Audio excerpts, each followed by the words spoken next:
Hello, Blazer fans. Welcome to the Blazers Uprise postgame show. Can everyone hear me okay? Did I do it right?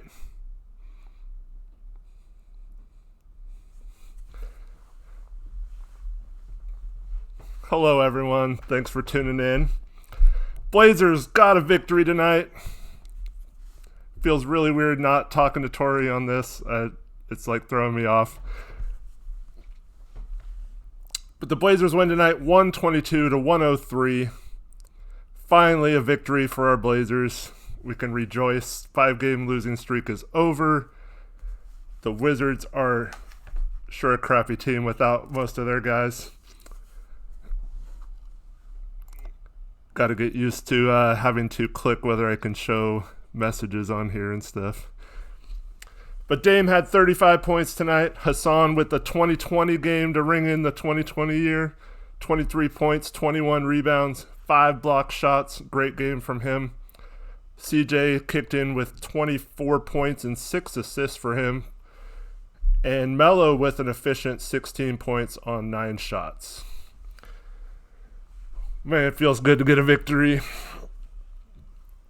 What did you guys think of the game? I'll try to keep up with chat as I'm doing this.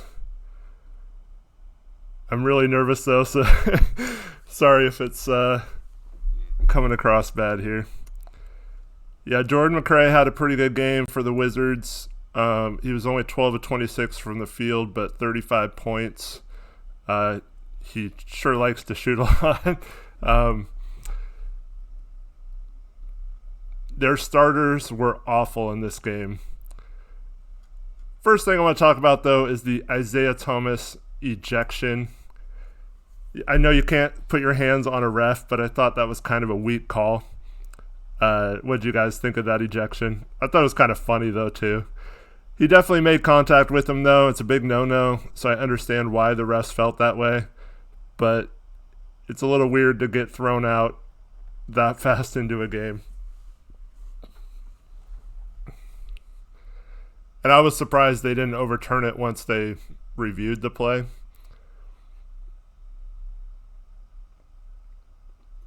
Did you guys think he should have been thrown out of that one?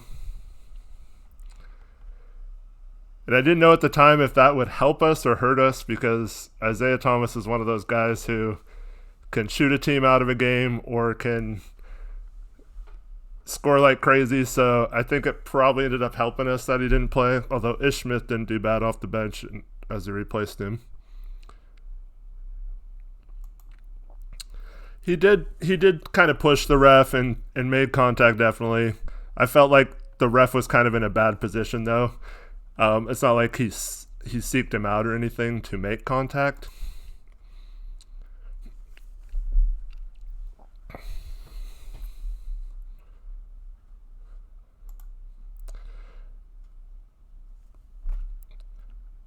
But yeah, you got Jan Mahimi, only had 3 points on 1 of 5 shooting. Gary Payton was 2 for 7, 4 points. Jonathan Williams was 4 of 6, 8 points, 8 rebounds. Not bad in only 16 minutes. Didn't really play that much, though. Troy Brown Jr. played 30 minutes, 3 of 10 from the field, 10 points, 7 rebounds. And that's their starting lineup. Not very good at all. Our starting lineup crushed theirs. Our bench didn't do very well. We'll get to that in a minute. Garrison Matthews, 6 of 9 from the field, 5 of 7 from three-point land, 18 points. Got to guard that guy. How many people had heard of Garrison Matthews before this game other than us talking about him earlier in the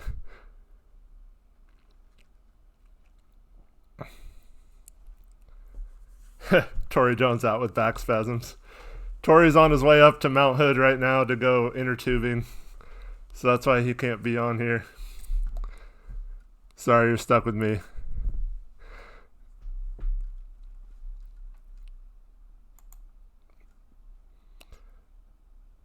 Ish Smith was 6 of 14 in this game, had 16 points and 5 assists. Not bad being thrown in there. The rest of their team did not do very well. As for your Blazers, already mentioned Dame had 35 points, 3 rebounds, 3 assists, 10 of 20 shooting. was 2 of 6 from 3. It was nice to see him hit a couple. He's been struggling with that 3-point shot lately. CJ was 10 of 18, so really good shooting. Anytime those guards are shooting 50% or better, I like to see that. And the 6 assists from CJ was really good to see. He had one off I think this is right near the beginning of the game. There was a jump ball. It was actually after Isaiah Thomas got ejected, and CJ got the ball off the tip and threw an outlet pass, perfect pass to Bazemore for a lay-in.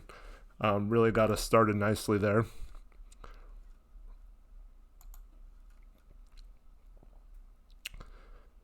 Whiteside was just a monster on the boards tonight, especially the offensive rebounds.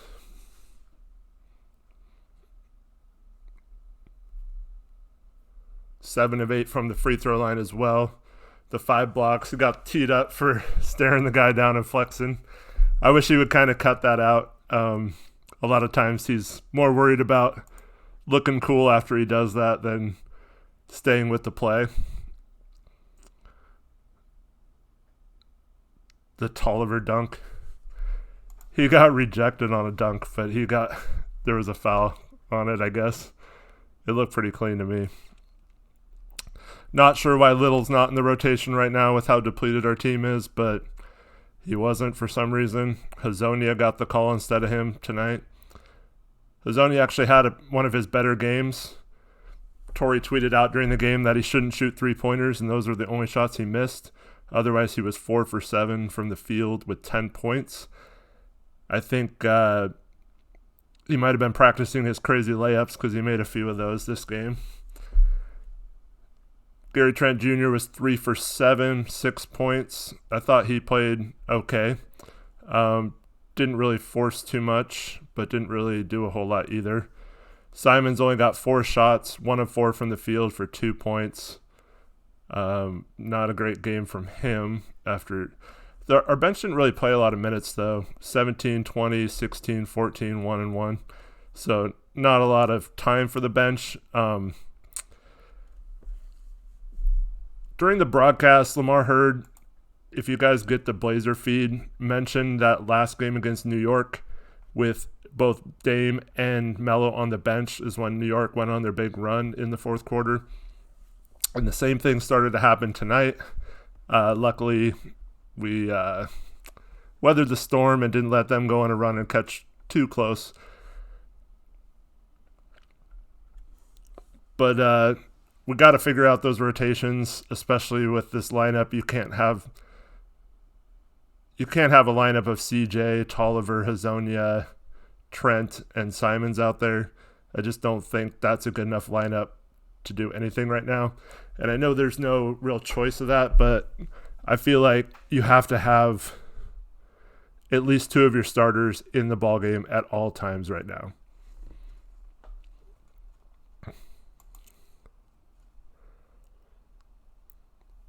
Tolliver had 1 point. He made 1 of 2 free throws on that foul when he tried to throw it down.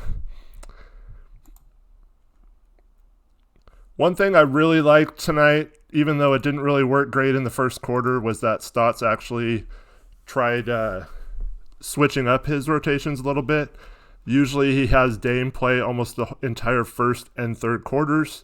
This time Dame came out with like 3 or 4 minutes left in the first quarter, and CJ finished the whole quarter off. They finished the quarter off horribly and gave up 31 points, which we'll talk about in a second. But I do like the fact that he tried something new instead of just being rigid with his rotations like he normally is. That's something that drives me crazy about Stotts is no matter what the game flow is, it always seems to go back to like set rotations. There's a set time where he takes someone out, and this person always has to be the first person out of the rotation. So OJ Mayo Light, what's up? So in case you missed it, we had a thing on Twitter earlier where I responded to a tweet by Casey Holdall, and he mentioned that he was aware of the position of my podcast, and then I asked him what it was about, like having open roster spots, And I asked him what that had to do with my podcast or whatever, and he's basically said he listened to it or something. I don't know if he really does or if he was just trying to save face there, but shout out to Casey if you're listening. Same with Jason Quick if he's back on this show.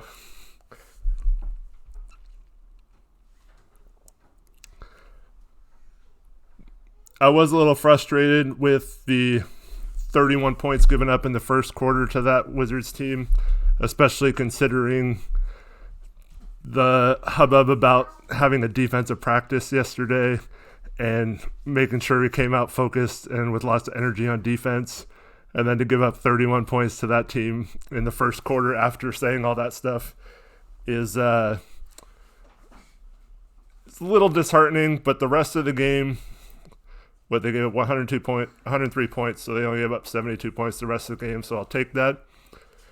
Hopefully that gives them something to build on. Sorry if you can hear my kids in the background. Trevin says, I feel like it was a weird way of letting you guys know he watches. Yeah, I don't know. I kind of felt like it was more like some media guys had a conversation about how these knuckleheads on YouTube are saying Stotts is the problem and not injuries, which is complete BS. That's not what we've ever said. But, and so, like, he said he's aware of my position, like, he knows about us, not that he's listened. And then when I called him out on it, I think he just said he listened. But, I mean, shout out to you, Casey, if you are listening. I appreciate it, man. Thank you for tuning in, if you are. But, yeah, I think he was just trying to be nice.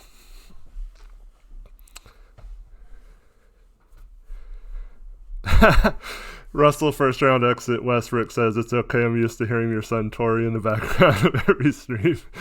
Yeah. Tori is young enough to be my son. Sorry I'm boring you, Dame Dalla. Do any of you guys play 2K against each other?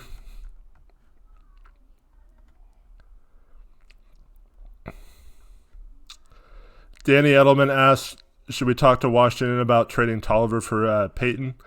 Peyton is not going to be eligible to be traded because they just signed him. So it's going to be, it takes 60 days after you sign someone during the season to be, or I think 90 days actually, to be eligible to be traded. So no one signed at this point or longer in the season is eligible to be traded. Same with like Melo, or if we sign someone using our 14th or 15th roster spot. He's playing sky bowling.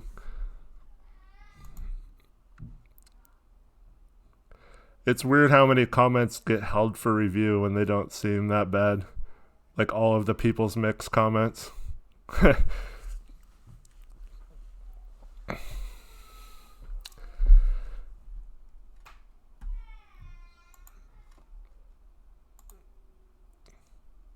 My daughter's upstairs crying for some reason.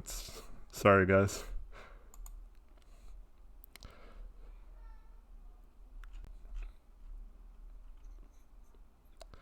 Next up for the Blazers is Sunday night in Miami. It's going to be a tough game. Although Miami just got blown out in Orlando today.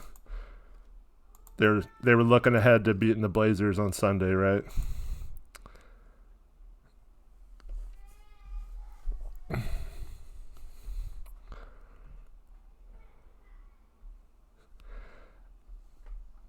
I like the mix of people saying 2K is garbage and trying to get people to play 2K. January 5th is also an important date. It's when you can start signing guys to 10-day contracts. So if you guys are wondering why they're not using any of their roster spots, it might be that they're waiting for that date so they can just sign people for 10-day contracts but not have to worry about if there's a trade having that guy on the roster. That's probably the smartest thing to do, but it doesn't make things easier when you only have one true big man on the roster currently for this road trip. But hopefully, starting Sunday, they sign someone just temporarily. I don't know who that would be specifically that would be willing to sign a 10-day contract. At this point in the season, I know a lot of guys that are going unsigned are probably more willing to sign a 10-day contract if they're interested in playing. J.R. Smith, if he wanted a 10-day contract, that might not be terrible. I'm not in favor of signing J.R. Smith, but like a 10-day contract, I wouldn't be too mad. It's kind of like a few years ago we signed, I'm blanking on his name now. It's the guy we traded for Jared Bayless to the Pacers, and then I forgot.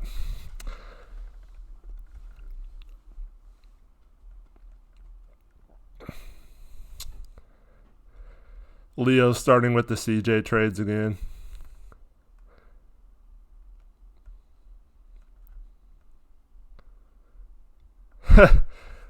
Russell Westbrook says, I want to sign J.R. Smith just so that he could throw soup on Terry Stotts. I'll give him the bull.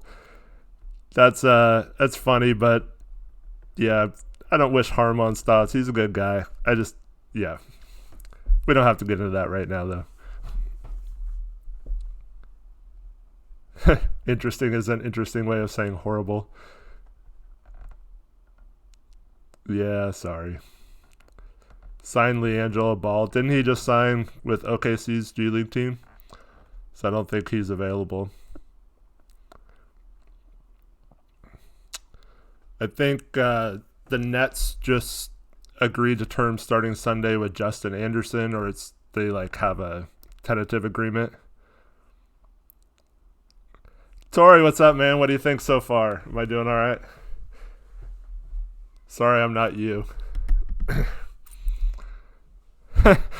Yeah, should I ban the Tory Jones burner account in here? Oh, yeah, that's what happened. The People's Mix has a good point. Mario Hezonja had a good game, so Tory didn't want to face that he's a Mario Hezonja hater.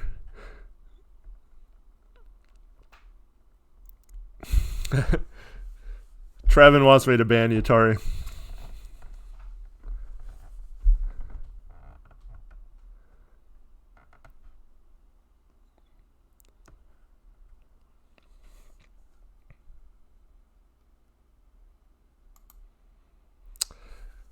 Just so everyone's aware, that is not Tory Jones' burner account. That is the actual Tory Jones.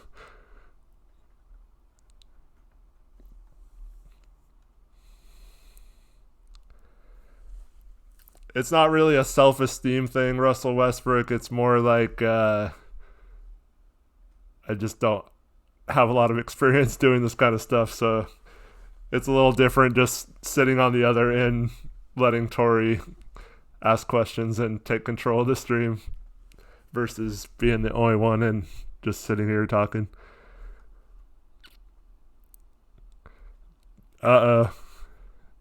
Jimbo, Tori's going to ban you for giving me a compliment. He doesn't like that.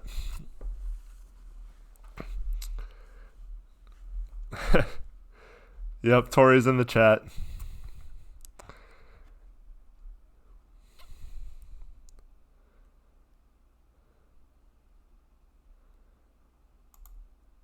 I don't know what that means. I'm bringing chili, so I'm hiding it.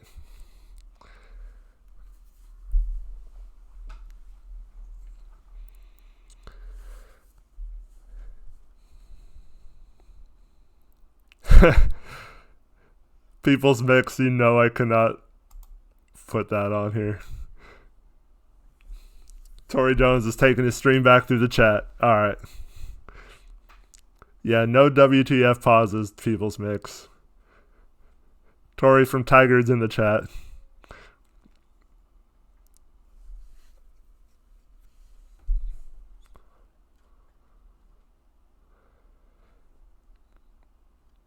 Yeah, OJ Mailite, you can say stuff like that today when Tori's not here. But he'd be all over you if you said the Ducks are better than Gonzaga when he was around.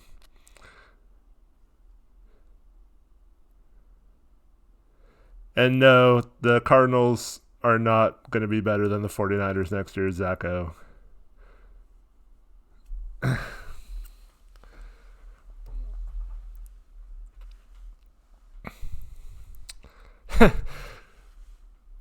Beaverton greater than Vancouver. Torrey gets he's super competitive, like anything. So I mean, I'm pretty competitive too, but like some stuff I don't care about, like whether Beaverton's greater than Vancouver. But he got like so upset when I said that, and I didn't even like mean it that way. I just thought it was like relatively a fact that Vancouver was bad. I don't know. Bengals greater than the 49ers. Yeah, Joe Burrow is going to lead the Bengals to the Super Bowl.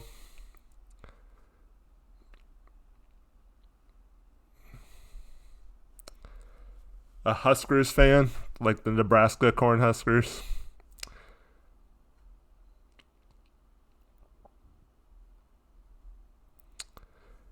Yeah, I can't really compare Ducks to Gonzaga in football since I don't think Gonzaga even has a football team.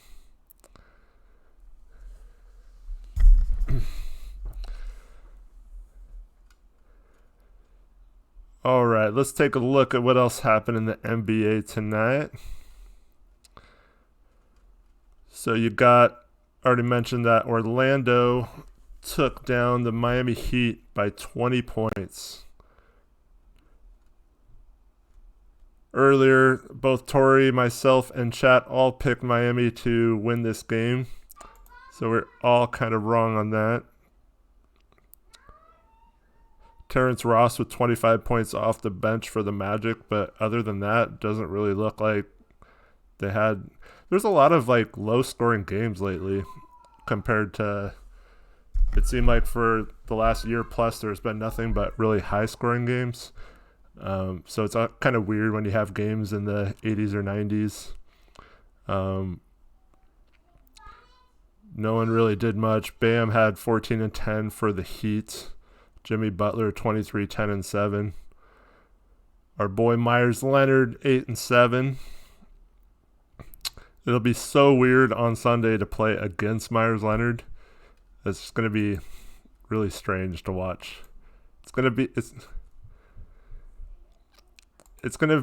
have a feeling of like Fan Fest or something, but with Jimmy Butler in it, or I don't know. What's up, Austin Wack? Glad you're not blocked anymore. Dame Dollar voted Anthony Tolliver for the All-Star game. Nice. Way to waste your votes. Not that it matters. I come from the era where you used to have to like go to the games and you got these little cards that had all the eligible players on it, and you had to like punch the holes what players you wanted and turn them into these little ballot boxes, and that's how they selected the starters for the All-Star team. But yeah, I'm old.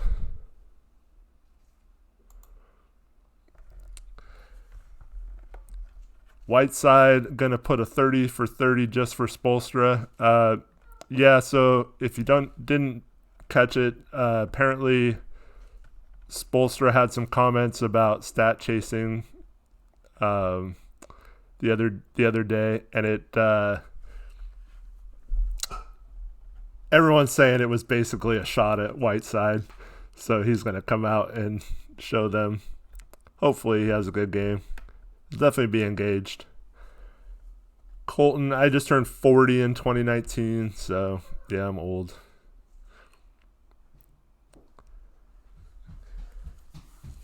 Melo will get voted in, said Austin Wack. He's 8th in voting right now. But they do some different thing where the fan vote and players vote are only like part of the way to get in now. It's not 100% on the fan votes. So even if Melo was in the top 3, I doubt he would get in there. I was surprised that Dame was 3rd in the voting for guards. Usually he doesn't get that much respect. Unfortunately, he's still too far away to probably be named a starter, but it's good to see that he's not like 10th or something. I know years past he's been pretty far down, like where Alex Caruso is right now.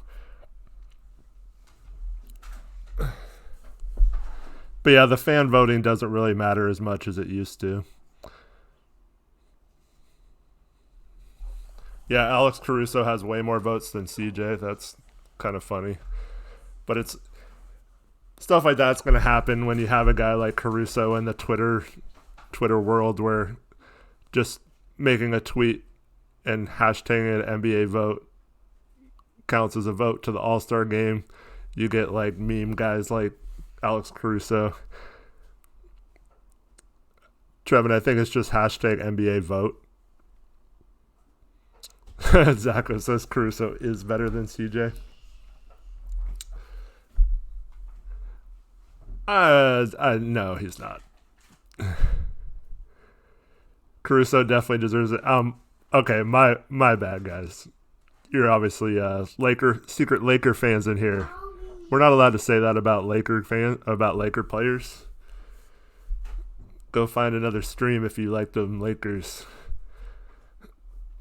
Yeah, Taco is another one like Caruso that just gets votes because people are being silly.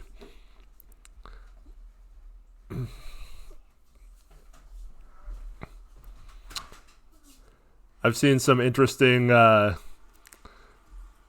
things on Twitter, like retweet this if you like so and so, and then like it's in really small letters or something. It says like Caruso NBA vote or something, so people retweet it thinking it's something else, but they're really voting for someone. People's Mix. Yeah, man, I guess you can stay People's Mix. You at least you admit that you like the Lakers. Unlike some of these closet Alex Caruso fans in here.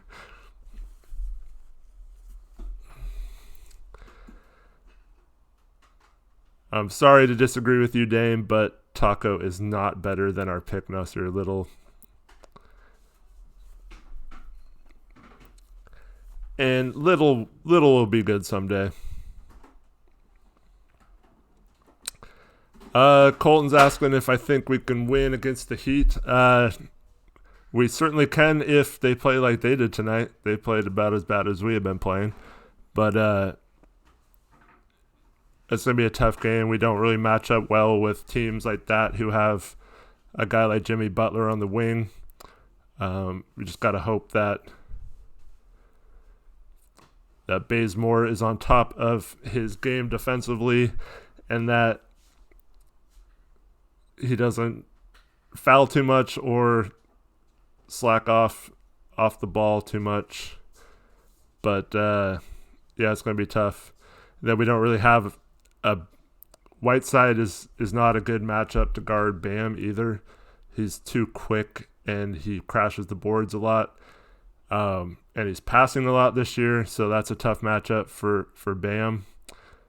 I guess Melo could take Bam and Whiteside would take Leonard then, but then that leaves Whiteside having to play the perimeter too much. I don't know. I just don't think we match up well with Miami this year. Yeah, OJ Mayo Light, that's correct. Moses Brown is our Taco Fall.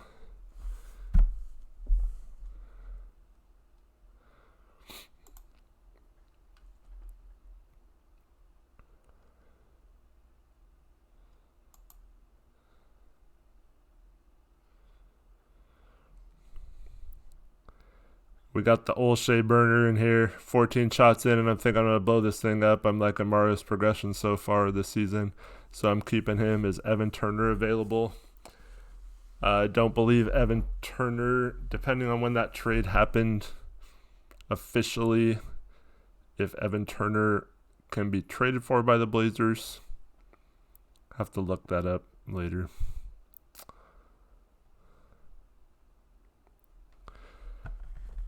Yeah, Bruce, I don't see any way why Dame wouldn't be in the All-Star game, other than the team sucks. But hopefully we can get back up to about 500 by the time the final votes are in, and he can. I don't see any way why the coaches would leave him out.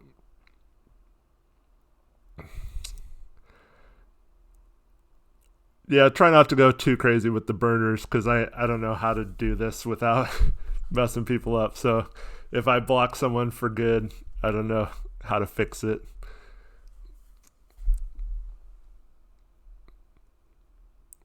Yeah, Dame has that respect now. It's not like a few years ago where he might not get the votes, but there's not. I mean, there's plenty of good players in the West right now, but I just don't see them making it ahead of Dame.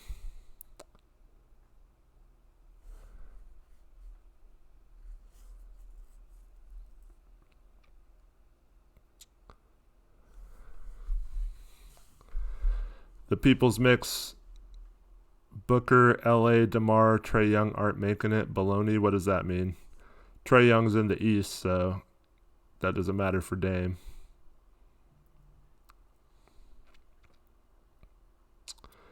Colton's asking if the Wolves would do Blaze and a first for Covington. It doesn't quite work out salary-wise, so the Wolves would have to throw someone else in. And the problem is the only person they'd probably be willing to throw in that trade is Jang. And if we take Jang, that's too much coming back to include Bazemore. So then you're looking at adding a bunch of lower salary and then worrying about roster spots and all that stuff. But I do think he is a possibility to be traded for. It's definitely a name. Covington is definitely a name to look out for. Okay, so People's Mix was just naming players on crappy teams. To your point, I mean, guys like Aldridge and DeRozan probably won't make the All-Star team this year the way their team is. Yeah, Colton, Bazemore makes over $19 million and Covington only makes around $11 million, so it's not quite close enough.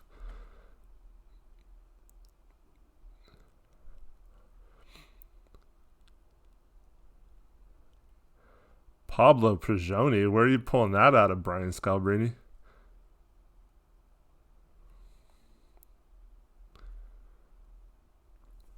Austin Wack asks what I think about Cat Trade Talk. I actually have my second episode of Eric's Trade Talks coming out. In the process of editing that right now. And so in addition to Tori letting me do my first live stream tonight, I'm also going to have him show me how to add some graphics and pictures. And I'm trying to spice it up a little bit before I send that out to you. But I also don't want to wait too long because if there's a trade involving anyone I talk about or the Blazers, then it messes up the whole video and I'd have to just scrap it. So I'm hopefully going to finish editing that tonight, and then maybe tomorrow he can help me with some graphics. And then, but I do talk about the Karl-Anthony Towns situation, a little bit about the CJ 76ers trade rumors, and then some other players as well. I talked about the Andre Drummond situation a little bit in the first video and how we could get involved in that. I was trying to think of a way to get just Love and Snell because I think that would help our depth for next year, but not make us good enough to ruin anything good or bad this year.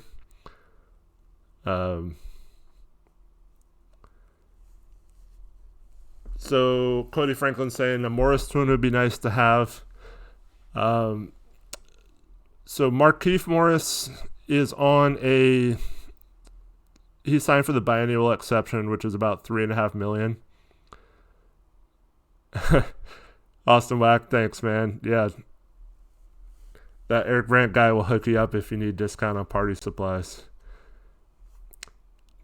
And my guy Decline came in on New Year's Eve and bought some stuff, but he said I was too busy to say hi to. We posted a picture on Twitter, but man, I wish he would have said hi. It'd be cool to meet some of you guys. Unlike Tori, I actually want to have a meet and watch party with you guys.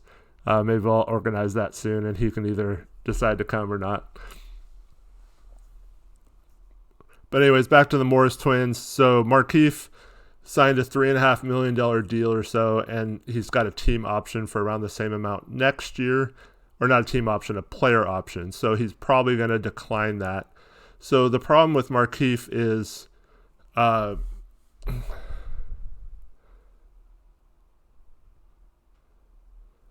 Russell Westbrook, I said hi, but you didn't hear you. I don't know what that means. You were at the store too? I meant like come introduce yourself. I was just joking about Tori, but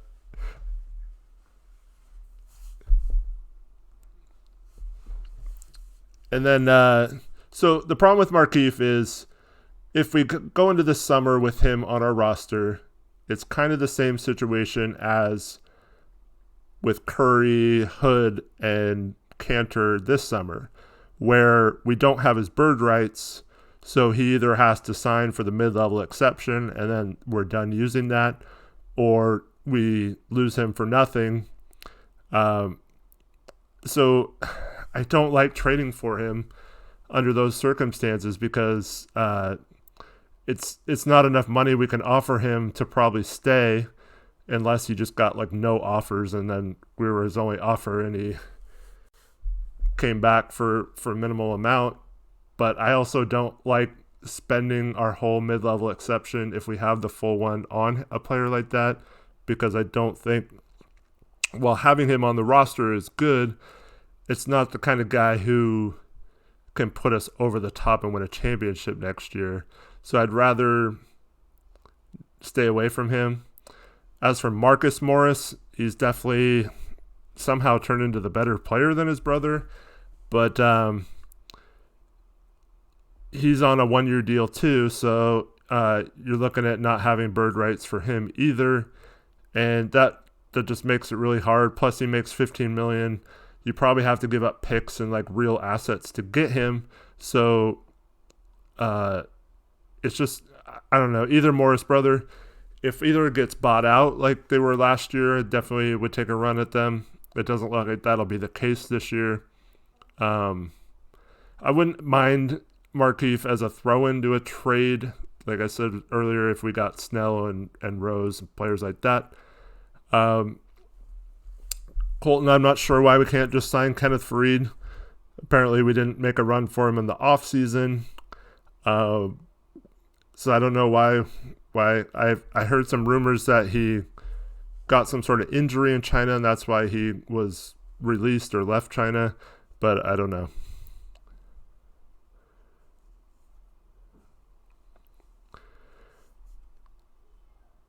So yeah, Michael Porter Jr.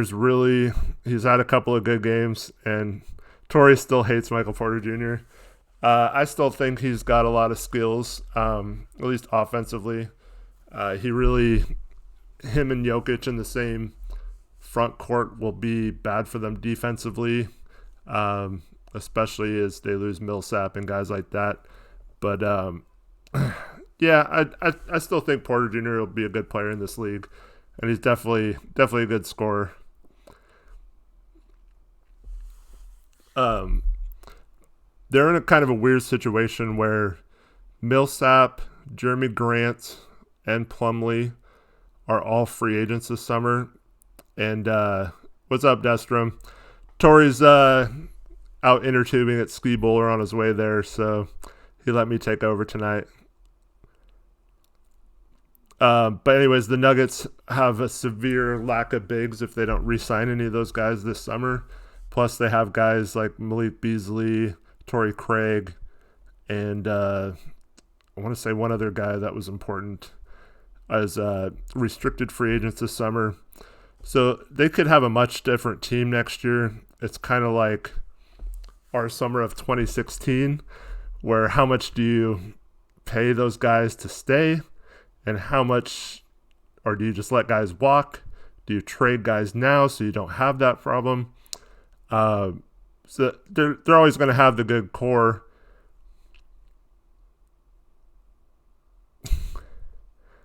Is Tori getting a power trip from YouTube? I don't think he's getting a power trip. He definitely, I don't know. He seems like the type that wants me to do good, but not too good, if that makes sense. Just playing, but yeah, I think he's getting more comfortable with me doing more things. He knows that I'm not. I truly mean that I'm not trying to take over his channel or his thing or anything like that. I'm truly trying to help him, and this is just fun to me. I'm not trying to make this my career like he wants to do. But yeah, I could see him getting a little irritated if people really like this one.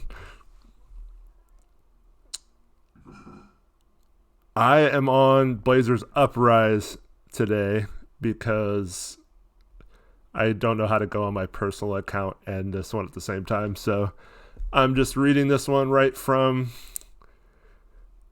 chat on Blazers Uprise. But yeah, the Nuggets are definitely an interesting situation to look for. I think if some stars become available, they're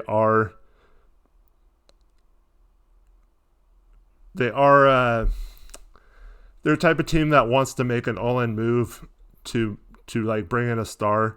It's been going back for years since they tried to get Dwayne Wade a few years ago, and they haven't really ever gotten it to work. So it'll be interesting if they can make a big trade. They do have a lot of pieces that are probably attractive to other teams that they're not really using right now, like Torrey Craig and Malik Beasley. I would love to get those guys on the Blazers, but I don't want to like give them too many picks or anything to get them. So it's kind of a tough situation. But both Torrey Craig and Malik Beasley do fit into the hood exception, and we do have 2 open roster spots. So if you could get both of those guys, that would really improve our wing situation. The problem is that we don't really. Our cap situation is the situation where do we sign a bunch of guys? Like, for example, Scal is a free agent this summer. Do we sign those guys to reasonable contracts and still be up near the tax line? Or do we just let our guys go or get like more expiring contracts or different expiring contracts for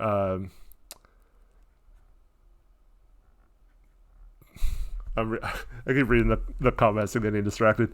But because if you trade for Malik Beasley and Torrey Craig, then you have to try to re-sign those guys this offseason. But like, how much is too much to pay those guys? This kind of ties into Tommy Thompson's question. So he's asking, do we need cap space to offer teams restricted free agents a contract? We do not. The problem is the most you could offer if you didn't have cap space is the mid-level exception, which is supposed to be about $9.7 million. And now why that's a problem is offering a restricted free agent like Bogdanovich $9.7 million is less than the offer Sacramento gave him in the offseason that he rejected. So not only is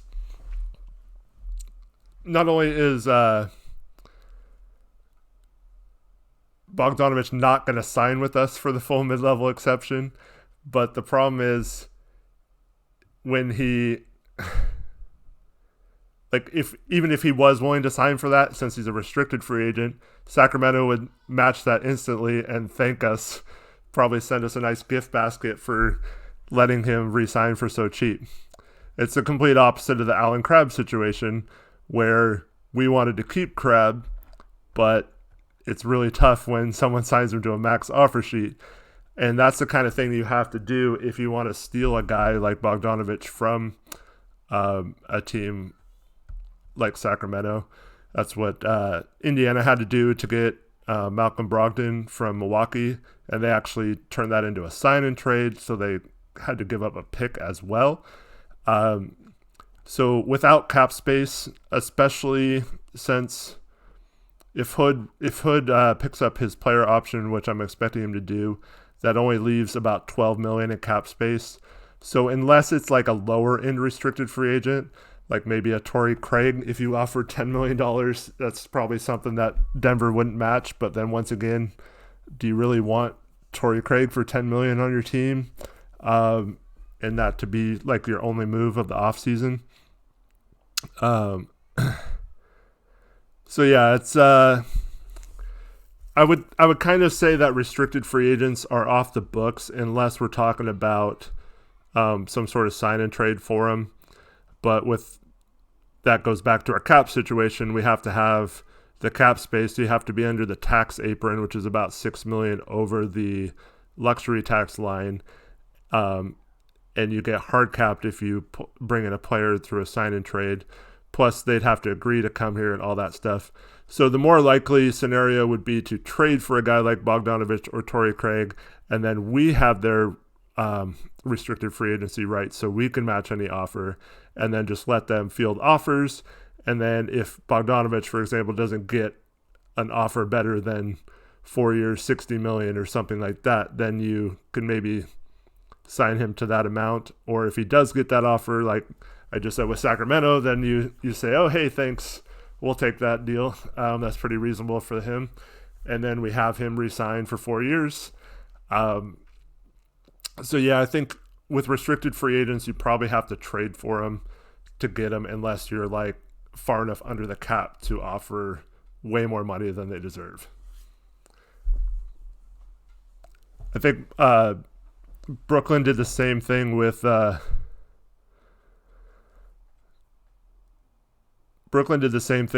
Porter Jr. the next summer. That's why Otto Porter's on that huge contract as well.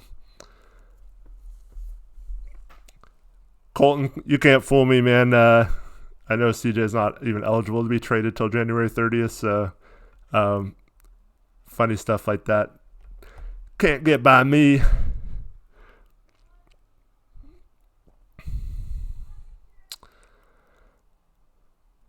Tommy, did I do a good enough job explaining that?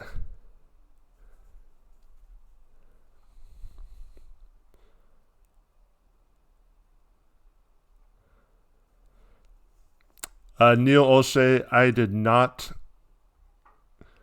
You've had it with my recommendations. I did not suggest drafting or trading CJ or trading Dame, so I don't know what that has to do with my recommendations.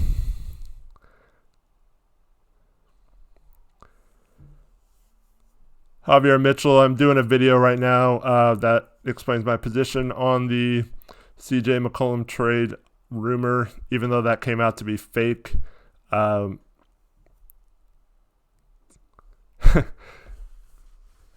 be very happy if we traded Whiteside for Robert Covington. That's, as I said in my last video. All right, I guess we'll talk about CJ. So I don't really like the idea of Horford for Zaire Smith and picks.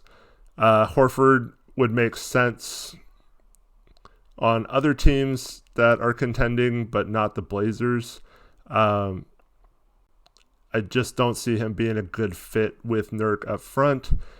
And then he's kind of an older player. I don't think he puts us over the top. It's kind of like I'd almost rather have Kevin Love than Horford, but I do like the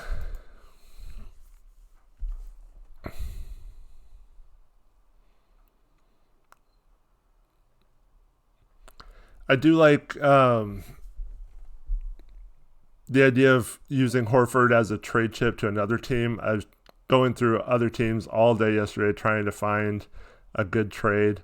It's really hard to find.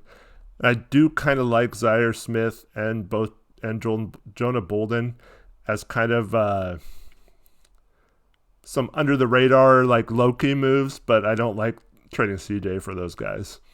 And if we were to trade CJ, I would want to get better picks if we were taking on a guy like Horford. I just don't think the compensation in that is good enough.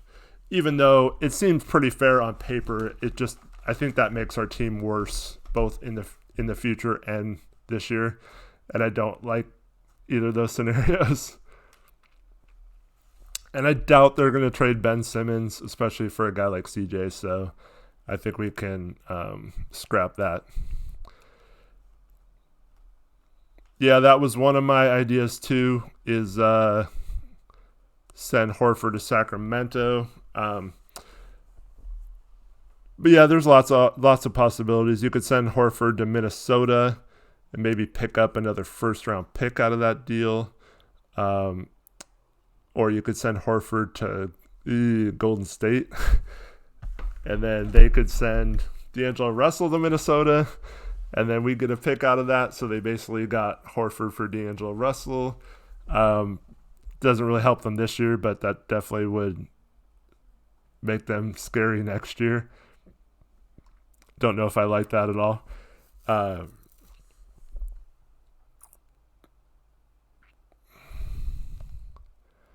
Trying to find a comment here really quick. All right, Jimbo Slice asks, if you were Neil Eric, would you trade CJ? I know he can't be traded right now, but when he can, would you? This is a really weird one for me. For several years, I've come up with basically this game I like to play where trade CJ to every team in the league and see what the best offer is. So then I keep track and go through it. Some of them I have really liked a lot. Some of them, some of the teams don't make sense at all.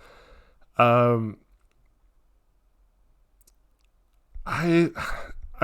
kind of coming around to not trading CJ at this point, unless we get back a player that's just as good or better at another position. I wouldn't trade him for a guy like Tobias Harris.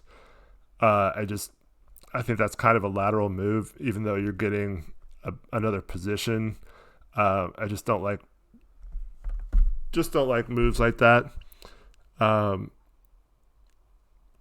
So unless someone blew me away with a bunch of offers, like high draft picks, good young players, and expiring picks so that we could get into a situation where we had cap space available to sign a replacement for him.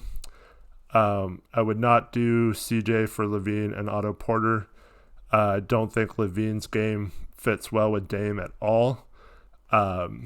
And Otto Porter is not the kind of guy you want to trade CJ for, because CJ has been incredibly durable ever since his first couple years.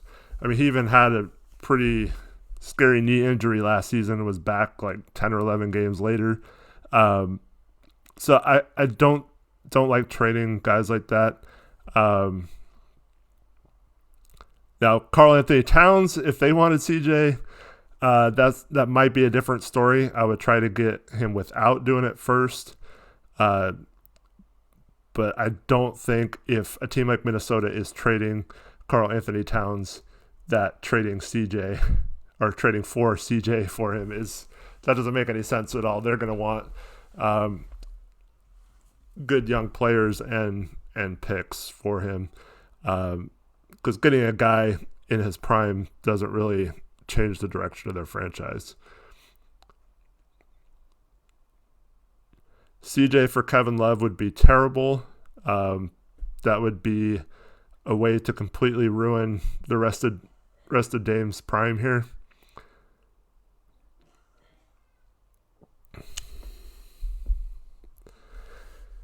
If I did CJ for Cat, would you start Simons at shooting guard? Yeah, it kind of depends. I'd probably try to get a cheap shooting guard somewhere else too. And yeah, defense would be nice to have a nice defensive player. But then we're all going to complain about how our offense, like we have no one that can create shots on the offense. I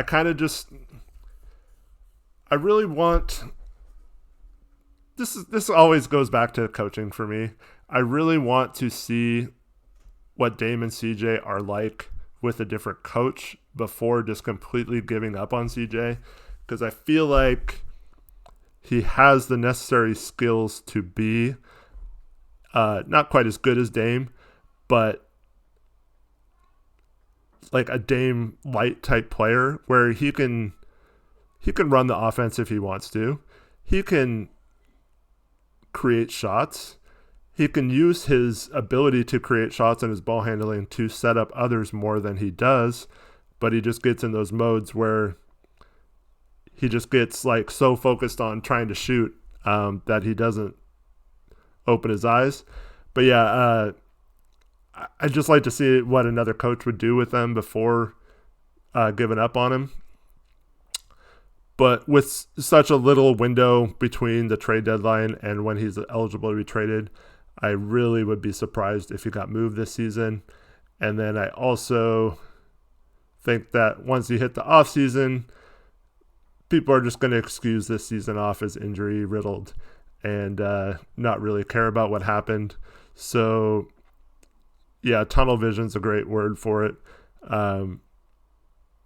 Yeah, so it's tough. Like, I would trade CJ in the right circumstances, but I also wouldn't just trade him for a guy like Kevin Love or anyone like that doesn't make a lot of sense or make this team any better. Terry's thoughts. Burner is mad at me now. Sorry, Terry.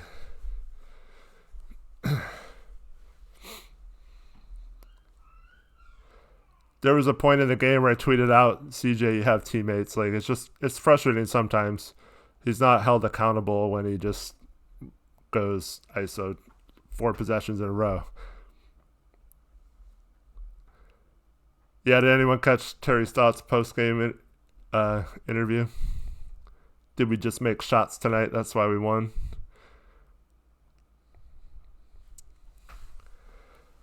Jimbo, thank you, man. Appreciate you guys.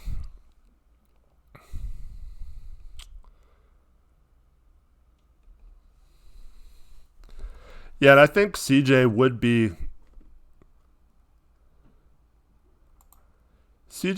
great in the if he was running his own team. Like, if we traded him to Orlando, like he'd be awesome for the Magic.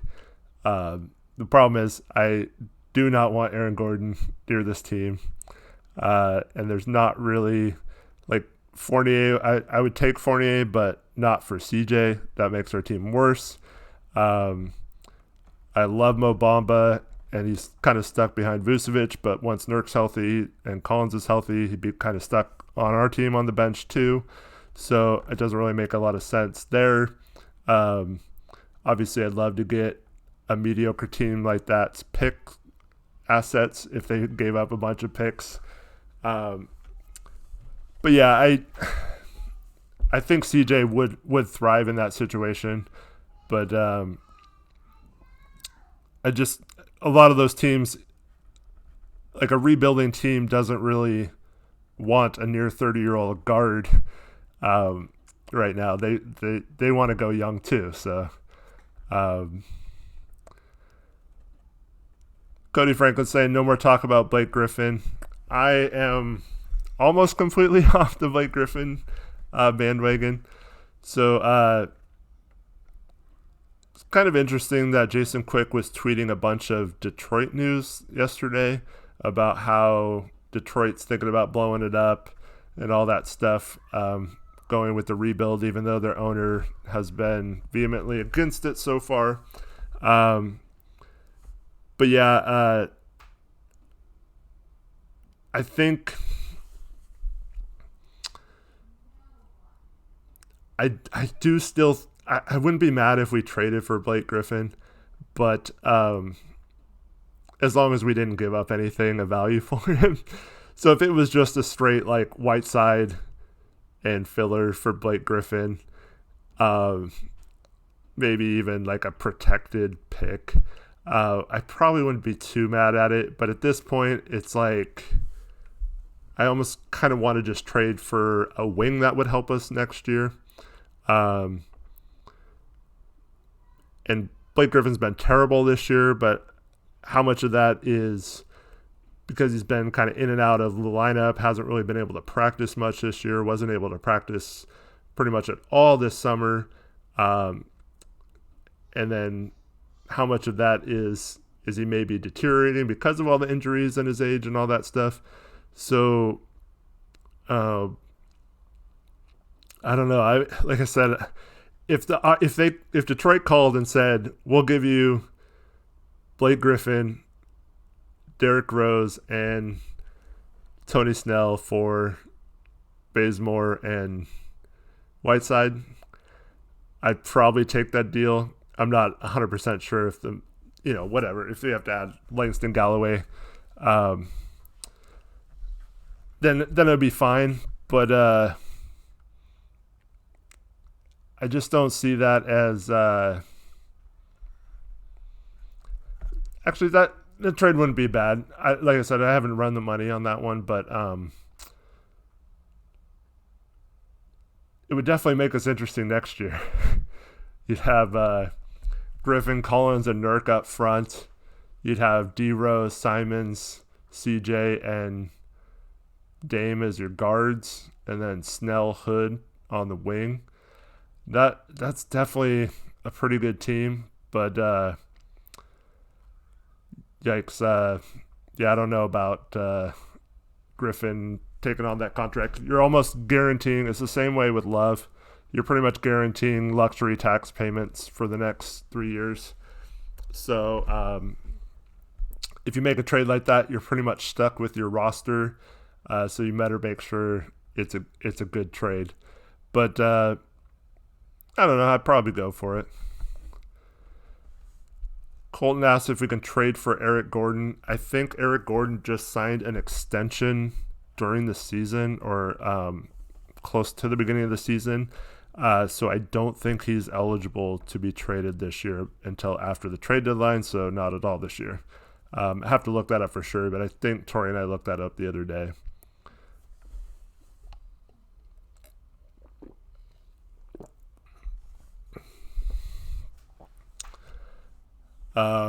Westbrook said, if I had a gun to my head and was forced to make a trade for Griffin or Aldridge, which would you do? I would take Griffin.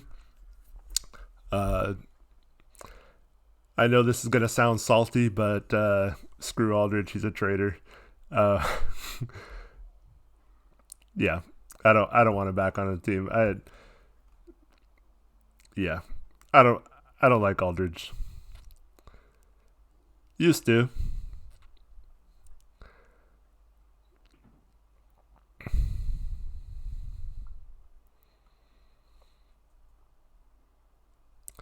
Bomba at the power forward. Yeah, I just don't think that's a good spot for him. Cody's saying, Eric, be real. So you think we have the talent? We just need coaching. I think we have talented players. Anytime you have Dame, CJ, and what Whiteside's doing this year, you add in a guy who can create shots and score like Melo. I just don't like the predictability of both our offense and defense, the lack of trying new things, the lack of desperation. It just seems like we don't ever curtail our sets or our defense to the personnel. We're trying to make them play to our system. And a guy like Whiteside, for example, isn't great at doing certain things, but we try to make him do those because that's the way we do things. And I'm a big fan of, especially on defense and pick and roll coverages, being unpredictable. Because if you run the same coverage every time and the defense knows you're going to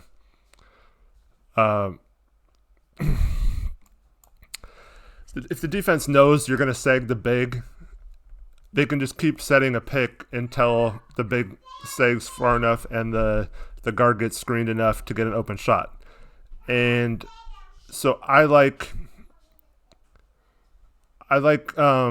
defensive sets where the defense or the offense doesn't know what's coming. Like sometimes you could trap it. Sometimes you hedge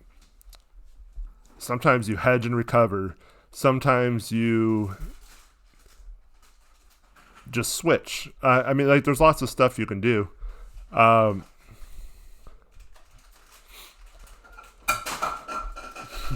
Yes, Stotts. I don't know. It's frustrating that he doesn't mix it up. I like being able to do things. Like Nick Nurse in the finals threw out a box and one, and you got guys like Steve Kerr and Warriors players saying how gimmicky it was, but it worked, and he's done that this year. I saw a game where they threw out a full court trapping press. I've seen different kind of zones from them that are aggressively trapping, and he's had to deal with injuries and stuff like that. And I know it's just one situation. I just wish that I mean, heck, Torrey on the first post-game show of preseason said that he thinks that the second unit needs to run more because they don't know how to run a half-court set, and that's painfully obvious that most of those guys would do better in a more up-tempo offense, and we don't ever like try to change our stuff. So I think he's just rigid in his philosophies and his play calling and his sets. And he even said before, I think it was before last season, he said that some of his assistants approached him about maybe changing his defensive philosophies a little bit, and he thought about it for a while, but then decided to keep them the same. So it just seems like he just wants to make his system work and that he knows best. And the system does work like a lot of the time, and it helps when you have guys who can create their own shot like Dame and CJ and Melo. But like I said, the problem is you get into the playoffs, the teams know for a 7-game series exactly what offensive sets you're going to run and what defensive things you're going to do. And I don't think that leads to winning a title ever. So I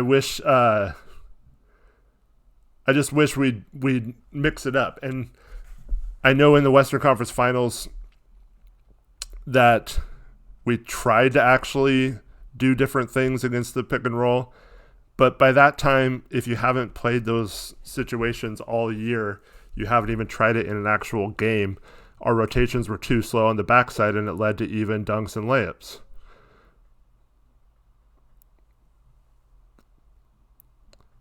Yeah, it's just not being flexible is a good way to put it.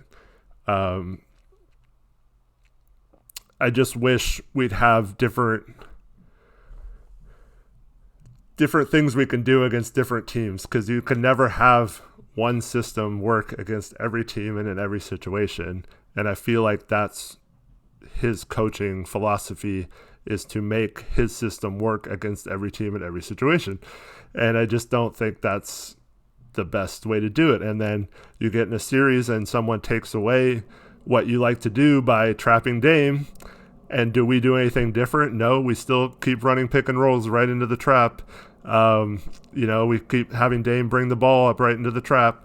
So like when the whole team notices that Dame's getting all this attention, like try something other than having him get in positions where he can easily receive all that attention, if that makes sense.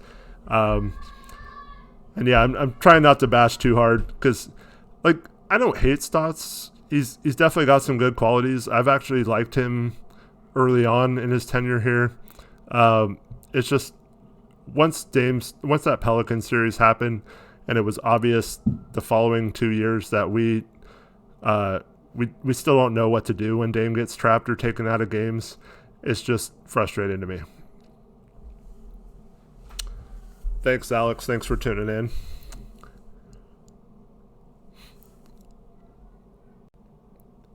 Yeah, they can have CJ bring the ball up more. And like I said, he had 6 assists tonight, so that's good. Trevin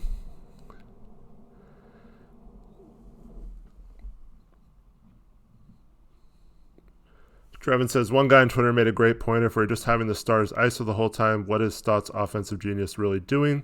If the only side he's good at isn't being coached, then why have him? And that's what I mentioned in the podcast earlier today, is that Jason Quick said this on Primetime on 1080, that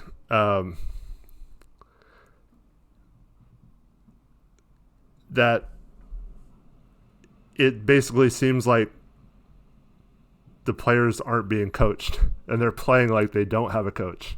And I think that's a real big question as to why even have a coach, or why defend the coach if they're playing that way. I just don't get it. Colton says, Eric, you need to post on your channel. I don't know if I even have a subscriber on my channel. I don't even know how to do that. But yeah, I'm representing Blazers Uprise. I don't really care about personal gains. I want Tori's channel to take off. I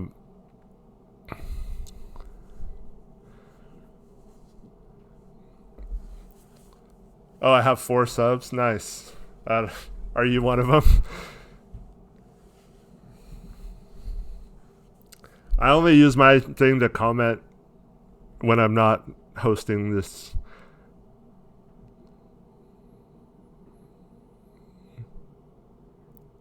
Some bro goals. Well, thanks, Colton. I don't even know Colton's all for. Yeah, just under different. Yeah, one person who has all these burner accounts is my one subscriber. Thanks, man. Yeah, I totally agree that Mario Hezonja would be better in a fast break, Andre. And he's actually finishing layups.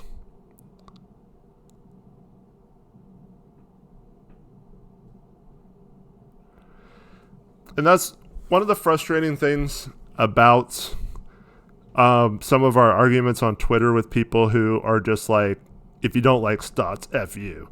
And just refuse to talk about stuff. Because we had Chad Doing towards the beginning of the season say that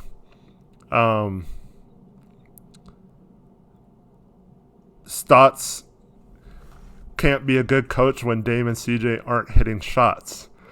So to me, that's saying, well, aren't you basically admitting that it's Dame and CJ that are good and make him a good coach then, if it's dependent on them making shots? I mean, I think that's pretty clear that when Dame and CJ create and score, that this team is good, and when they don't, it's bad. So I think without even realizing it, they're admitting that they agree with that Stotts is dependent on having two really good players. And every coach needs good players, but like I mentioned before, when you don't have good players, does your system work? And if the answer to that is no, then I think you need to try different things. Colton has 1 sub. Nice. Maybe I'll try to figure out how to subscribe to you, and then you can have 2. Hey everyone, if you like this post-game show, like this video, so Tori gets really jealous that I get more likes than him, because he doesn't like that kind of stuff. You don't have to. I'm just joking, but it would be funny.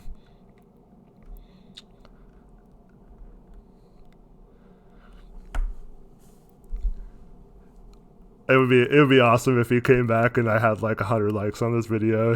He only gets 20 on his. Tommy Thompson asks if this is the final year we suffer from the 2016 off season. Kind of. So the issue becomes, so we will be clear of 2016 for the most part. There are a couple of exceptions, like the Andrew Nicholson dead money is still on the books for several more years. I think Anderson Varejao has a couple. That wasn't from 2016, but stretching that contract gave us enough money to sign Evan Turner and Festus Ezeli that summer. So, so definitely still kind of hurts. The problem is we just signed Dame and CJ to extensions that take place next summer. So if you basically have to make a move this summer. Because once those Dame and CJ extensions hit, the two of them are going to be making like $70 to $90 million, somewhere in that range. So that's going to take up over half the cap with just those two guys, and we basically won't have cap room for a very long time after that summer. So you pretty much have to make any moves if you're worried about Dame and CJ being on this team in their prime and winning a title. You pretty much have this season and this offseason to make those moves. Otherwise, your roster is kind of locked in, and then you do have to trade one of those two to even change the direction of the franchise. But yeah, you just got to kind of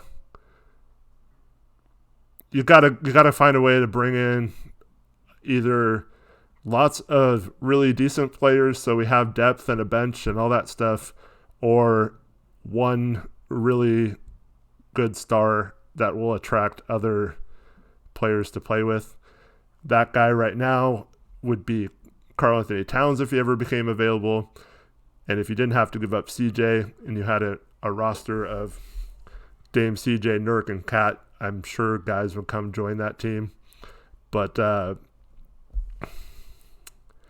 yep, it's just really important. And this is why I always come back to the people who say they don't want to trade. That's not me in the chat. Who's ever doing that? It's not funny. But yeah, so that's why it always comes down to we have to trade Whiteside and Bazemore this year. We have to do it. We have to get players that are going to be on this team next year, or in a situation where we have the opportunity to re-sign them like a restricted free agent. But yeah, you have to make enough moves to make that happen. And if you don't do that this year, then you're pretty much stuck with the roster without a way to add another star next year, and we're pretty much screwed. So you got to make it work, and that's why I'm trying so hard to find a trade for Whiteside. And the people who say like, well, Nurk, what if Nurk's not ready to be back? And I say, well, with Whiteside, we're not good anyway, so what would it matter if we just had a scrub throw-in center from a trade or pick someone up off the street in that spot anyway? Like, would it really make it that much of a difference in our record right now? We have a guy putting up unreal stats, and it's not leading to wins, so I think we just got to I think we have to move them. So when you trade Whiteside, you either have to get a throw-in center, like even if it's someone like Thonmaker or Bismack Biyombo, or list any number of centers there. You have to get one in there. Or like I said, you could try to sign one off the street. Joakim Noah, he turned us down in the offseason. So that's probably not an option. But like I'm just saying, you got to just take your lumps. And then if you're bad this season, the rest of the season, oh well, it's not like we're doing anything anyway. If that's really Tori, what's up? If it's not, someone made an exact replica of his account. Yeah, we did.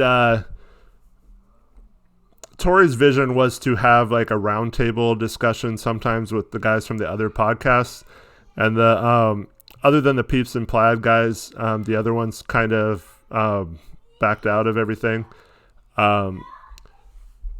Got another crying kid upstairs doing a temper tantrum.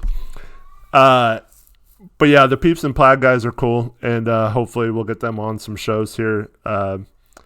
Especially if I can figure out how to do this stuff. Takes a little pressure off a Tori.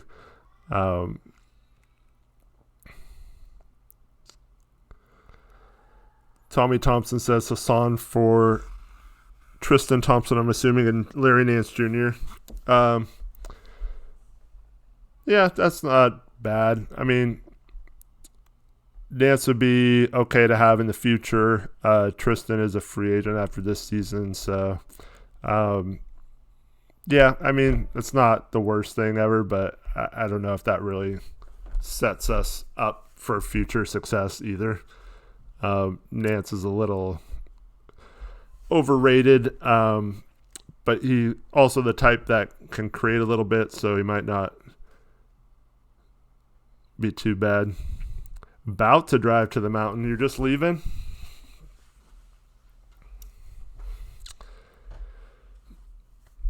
Oh, and Tommy Thompson, I do discuss one of your trade comments in my last video, in my new video, and also several other ones from you guys.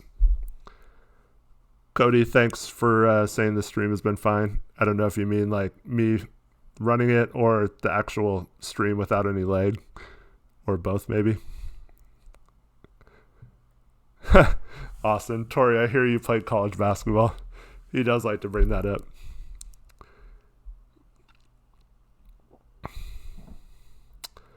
Zion, that's a good question. If you take Olshey at his word, he said that our starting lineup would be the same thing as last year, or at the start of this year, with Dame, CJ, Hood, Collins, and Nurk. Now, if we acquired someone like a Blake Griffin, obviously he'd slide into the starting power forward position, and you have Collins as the backup, and then you just have a 3-man rotation. But it totally depends on who that trade is for. And until that happens, it's really hard to know who that would be. But yeah, I like pretty much bringing in anyone who can either play just power forward or power forward and center, but I don't like long-term bringing in guys like Horford and Love and players like that who can only play center for the most part, because you can play Collins with Nurk, you could play Collins with Griffin, you can play Griffin with Nurk, but I don't think playing like Love with Nurk is that great.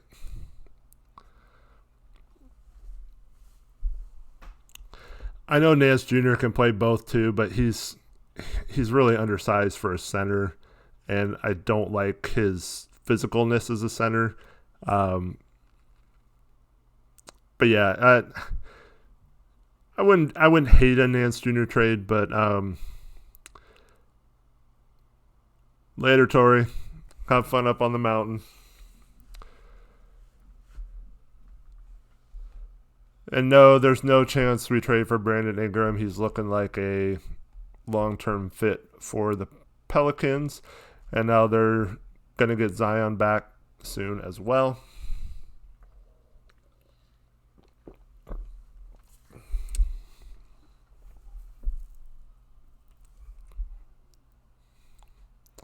And yeah, we don't really have the pieces to trade for a guy like that either. There are some other players on that team that we could possibly get. Lonzo Ball. I can't even say that with a straight face. JJ Redick, Drew Holiday, those might be guys that we can make a run at eventually. The problem is, so are a lot of other teams.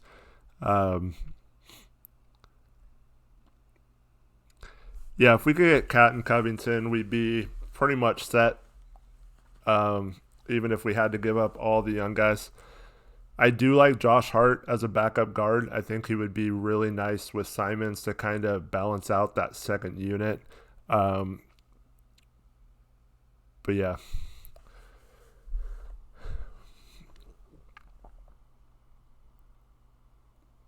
Sabonis just signed a contract in the offseason, so he's under what's called a poison pill contract.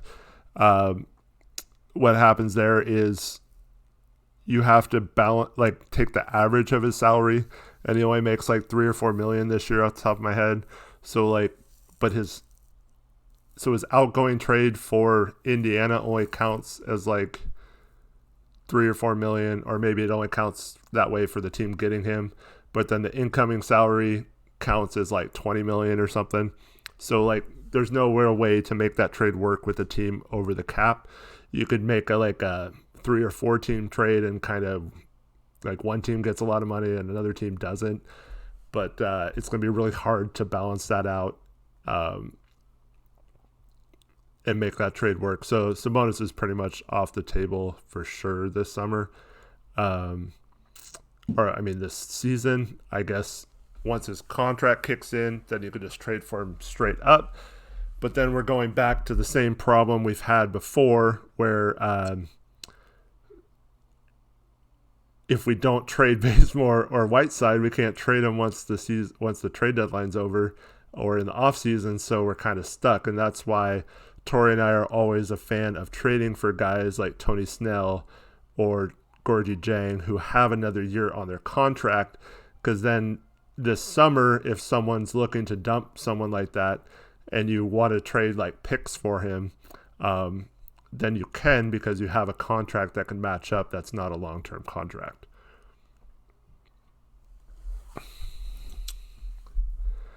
Josh Sargent's asking if Blake Griffin would even make us a contender. If he was healthy, I would say yes, but that's like the biggest if ever with Blake Griffin. So probably not. If we got the version of him last year where he was a third-team All-NBA, he is greatly improved his three-point shooting. He's a playmaker. He can pass. I think him and Nurk would be great together. But yeah, I don't know if that'll work.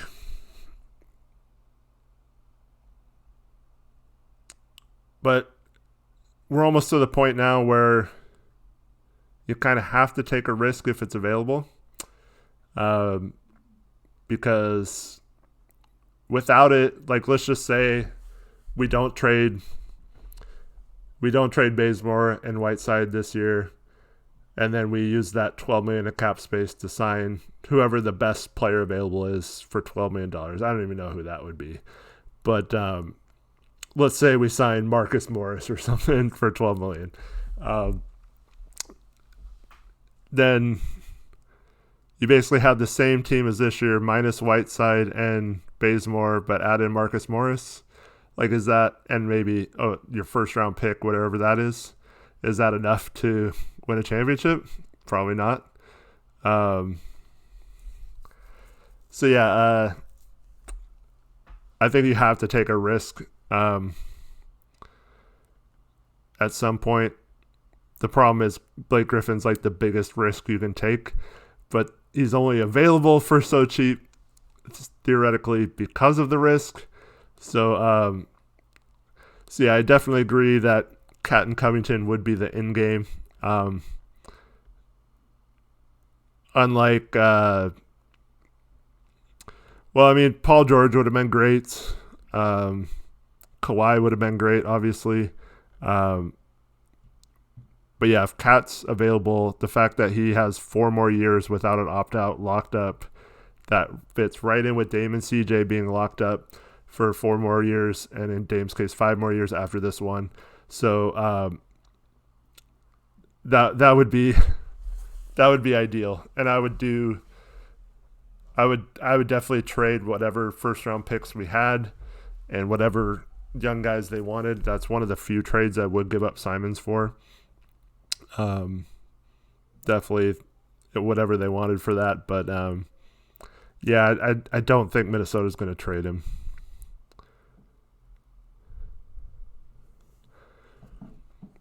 Zion, are you talking about Covington?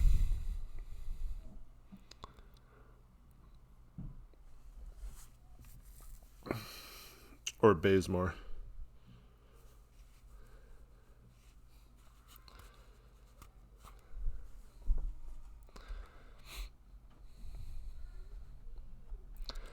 Yeah, Trevin, I mean, I love that. I just don't think Minnesota will go for that.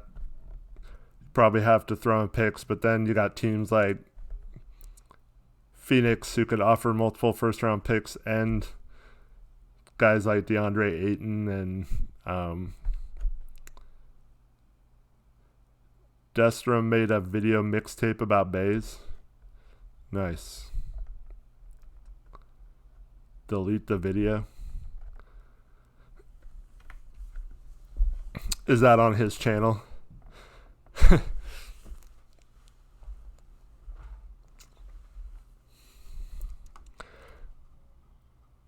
All right, let's see what else happened this evening. Destrom, your Gary Trent is greater than DiVincenzo thing was held for review. I don't know why. It's so weird. What I'm finally seeing what Tori sees.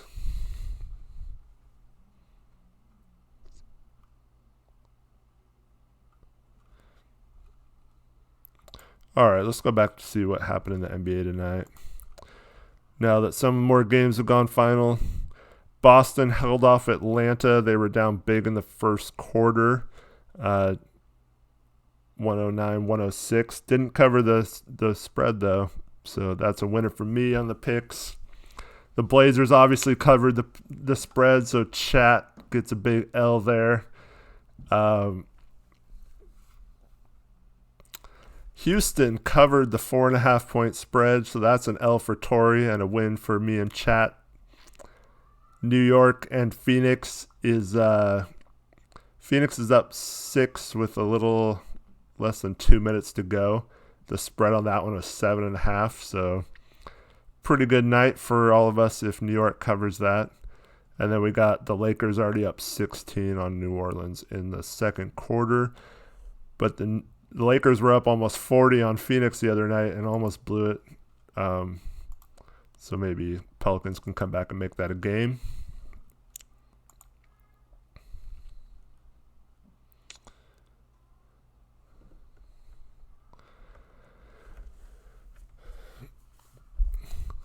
Thanks, Angel. I appreciate it. Thanks for listening.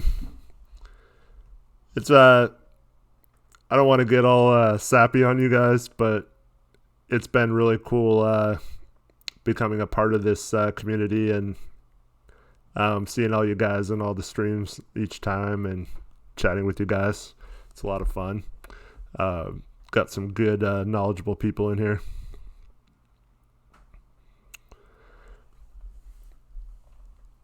So Ntilikina is a guy who I just don't think he's the right kind of point guard we need. I think we need more of a playmaking point guard. Someone who can set up others and create penetration to kick out to our shooters. Guys like Simons and Trent on the second unit. But yeah, I mean, he'd obviously be an upgrade defensively for our guards. I just think in that second unit, we need more of a guy who can run the offense. I wouldn't mind him being thrown in a trade. I just don't like giving up too much for him. Wouldn't be terrible though, I guess.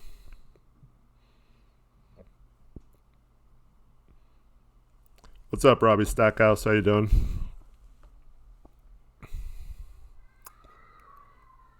I do talk about the Knicks situation in my latest video too that I'm editing. I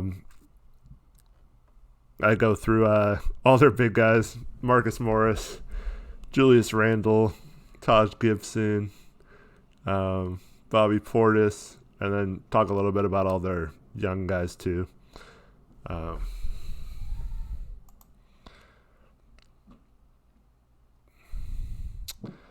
Austin Wack doesn't like CJ, I guess.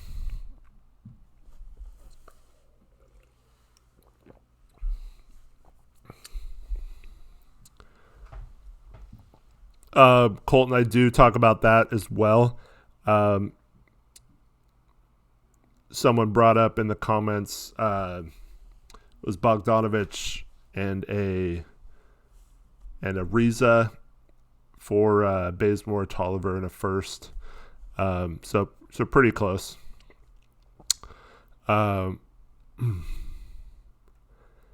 don't like Corey Joseph at all. He's way overpaid. I hated the Kings offseason. Signing Dedmon, Ariza, and Corey Joseph. Those are all guys who weren't going to make them any better. I mean, it might help them a little bit, but they're not going to take a big jump by signing those guys. I'd rather just not sign anyone or save it for like what they did last year. They made a bunch of big trades using their cap space. I didn't think they did enough, but they got Harrison Barnes because of that. And not that Harrison Barnes has been great, but yeah, if you can get Bogdanovich out of Sacramento, I think that'd be a good fit, especially on the second unit, because he can handle the ball a little bit too. So you basically have him and Simons who can handle the ball but aren't great as the sole ball handler. So Robbie Stockhouse likes Garrison Matthews. Yeah, he's cash from three. He's from Lipscomb. Yeah, I think he's on a 2A contract with them. I'm not even going to try to pronounce his name because Tori always makes fun of me. Belitza. Oh, I think I got it. But yeah, Belitza and Bogdanovich, if we could get both of those guys and only give up a first for like Bazemore, that would be a good move in my opinion.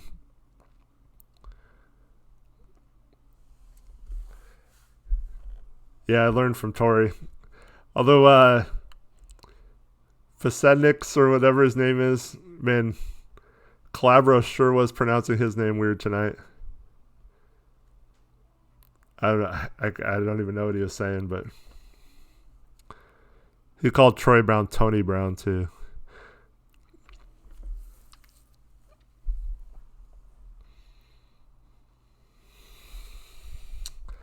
Destrom, I always thought it was Bielitsa too. But yeah, Bielitsa.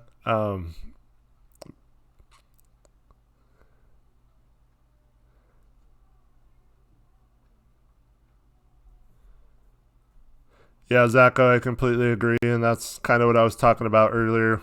If your system falls apart when you're missing guys, then how good is that system?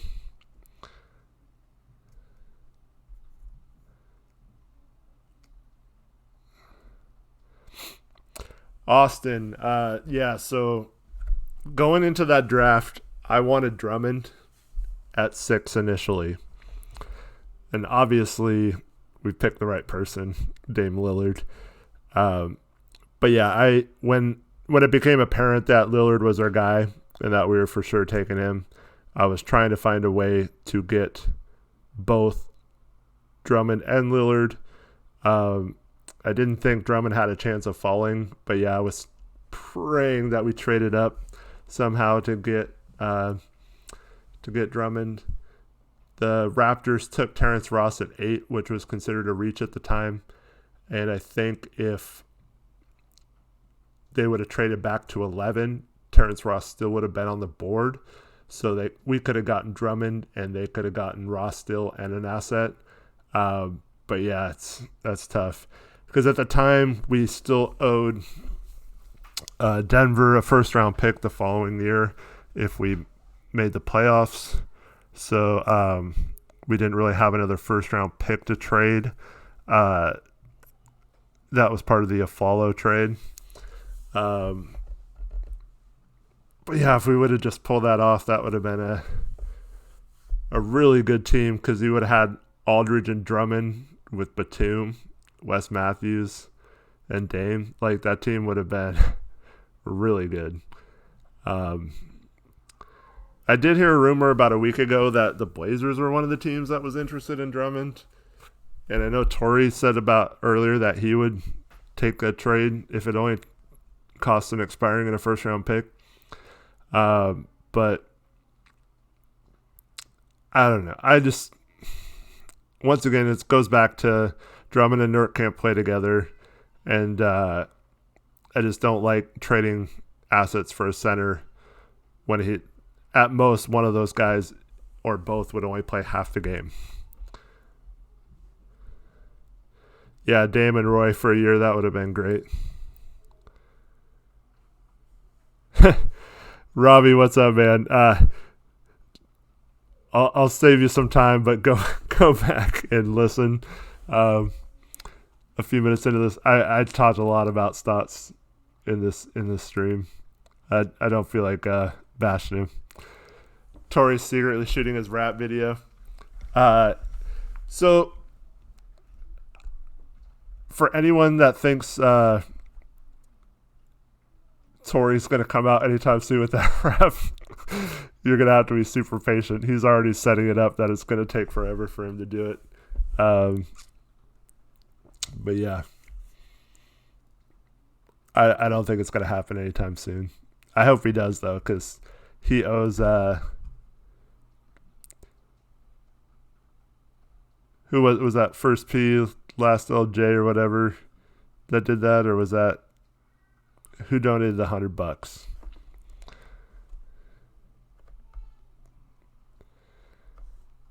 He definitely owes them. Yeah, the Mellow hoodies need to come out too. I keep telling them to put out. I don't think it was Dame Dollar that donated the $100. But First P, last J. He definitely owes him a rap song, and somewhat soon, and a good one too.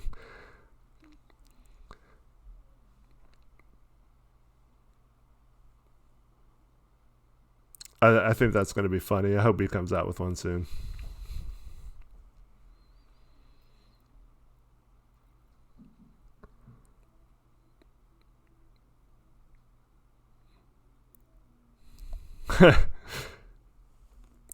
Don't worry, First Fee. I'll keep on top of him.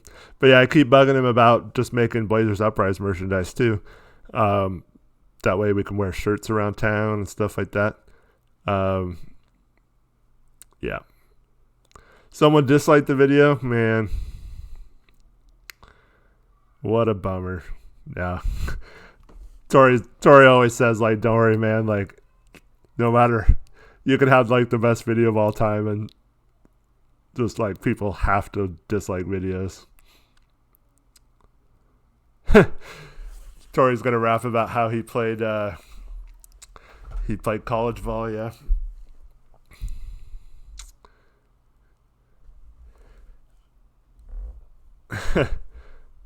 I'm gonna block Trevin. No, just kidding. Yeah, actually, I had a friend and we liked to goof around and make rap songs back in college. I have this like really stupid rap about him and I playing basketball. If when Tori ever comes out with his rap, I'll definitely show that I'll play that for you guys so you can all laugh at me.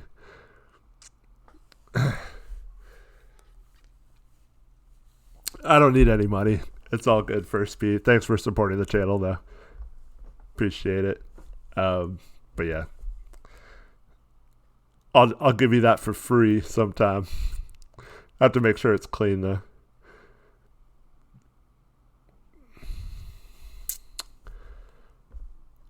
Who's better, Chris Middleton or Tobias Harris? That is a good question. If I recall correctly, they're on like the same contract too, right? They both signed 5-year, $180 million or something this offseason.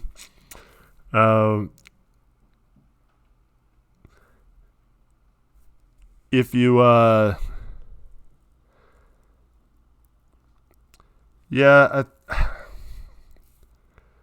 like Middleton's defense better. And I think he's a better pure shooter. But I think Tobias is like bigger, and so yeah, it just kind of depends on the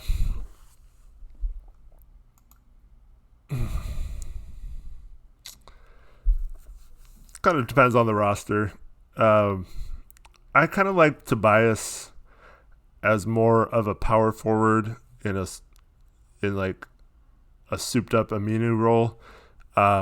Obviously he's way better than Aminu. I've just meant like playing kind of out of position like that. Same with Otto Porter Jr. I don't like them as much at small forward, whereas I think Middleton, especially on this team, if you had a healthy Dame CJ, Collins, and Nurk, that Middleton would be a better fit at small forward. But if I was starting a team, I don't know who I would choose. I don't like either of their contracts now that they re-signed either.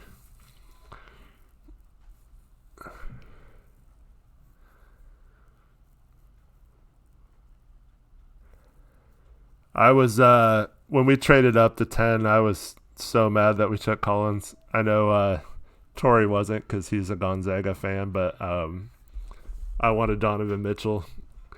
And yep, that didn't happen, but I've come around on Collins. I do like Collins now. I think he's underrated. I think he's still going to be good. Who's my MVP so far? Are you talking league-wide or on the Blazers?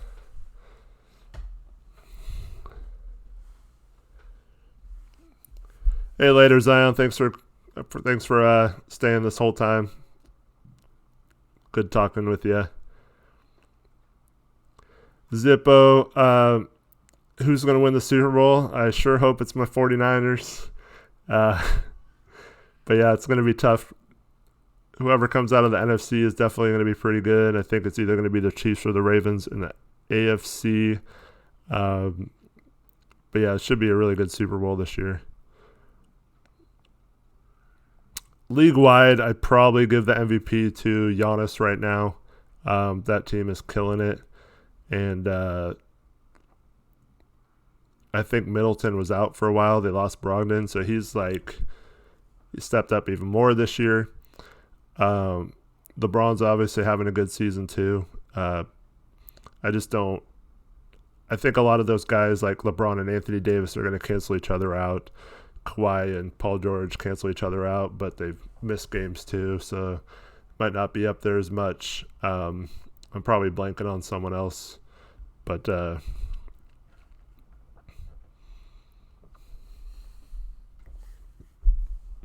Gobert's another one that I forget who drafted him, but they traded his draft rights to Utah that night. It might have been Golden State. Yeah, I mean Harden's having a great year, but I mean he's got another MVP next to him and some decent role players. Like I don't know if he's necessarily carrying that team, even though he's that entire team, if that makes sense. But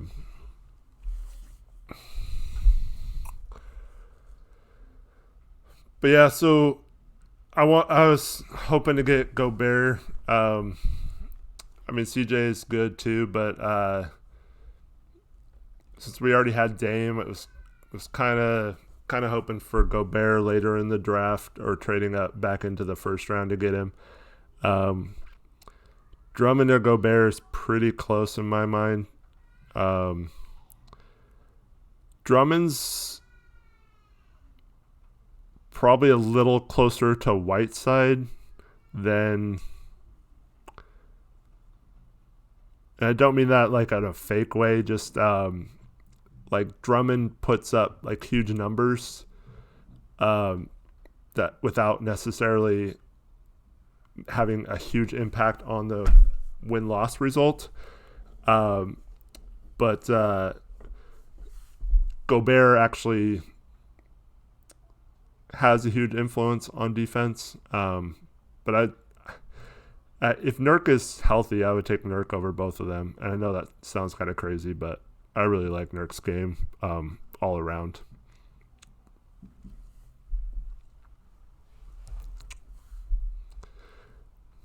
Yeah, I wasn't as mad as Torio's about picking Swanigan. He was one of the guys that wouldn't have been, that I didn't think was bad pick there. Unfortunately, he just can't keep his weight down. But yeah, he looks humongous this year, and it's his level of play completely deteriorates the bigger he gets. And in the NBA, you can't really be that big and unathletic and be good unless you're like Shaq size, where you can just dominate people with how big you are. But he's not tall enough or physical or strong enough to use his weight to his advantage. So yeah, he struggles.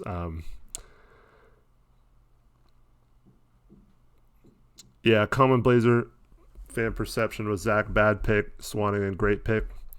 I just didn't like trading up for Collins because that draft was so deep. And you even look at it now, if we just stay at 15 and take like a John Collins, or maybe Bam doesn't go at 14 if we don't move up to get Collins. Maybe someone else goes at 10, like Donovan Mitchell goes at 10, and then like the whole draft is different.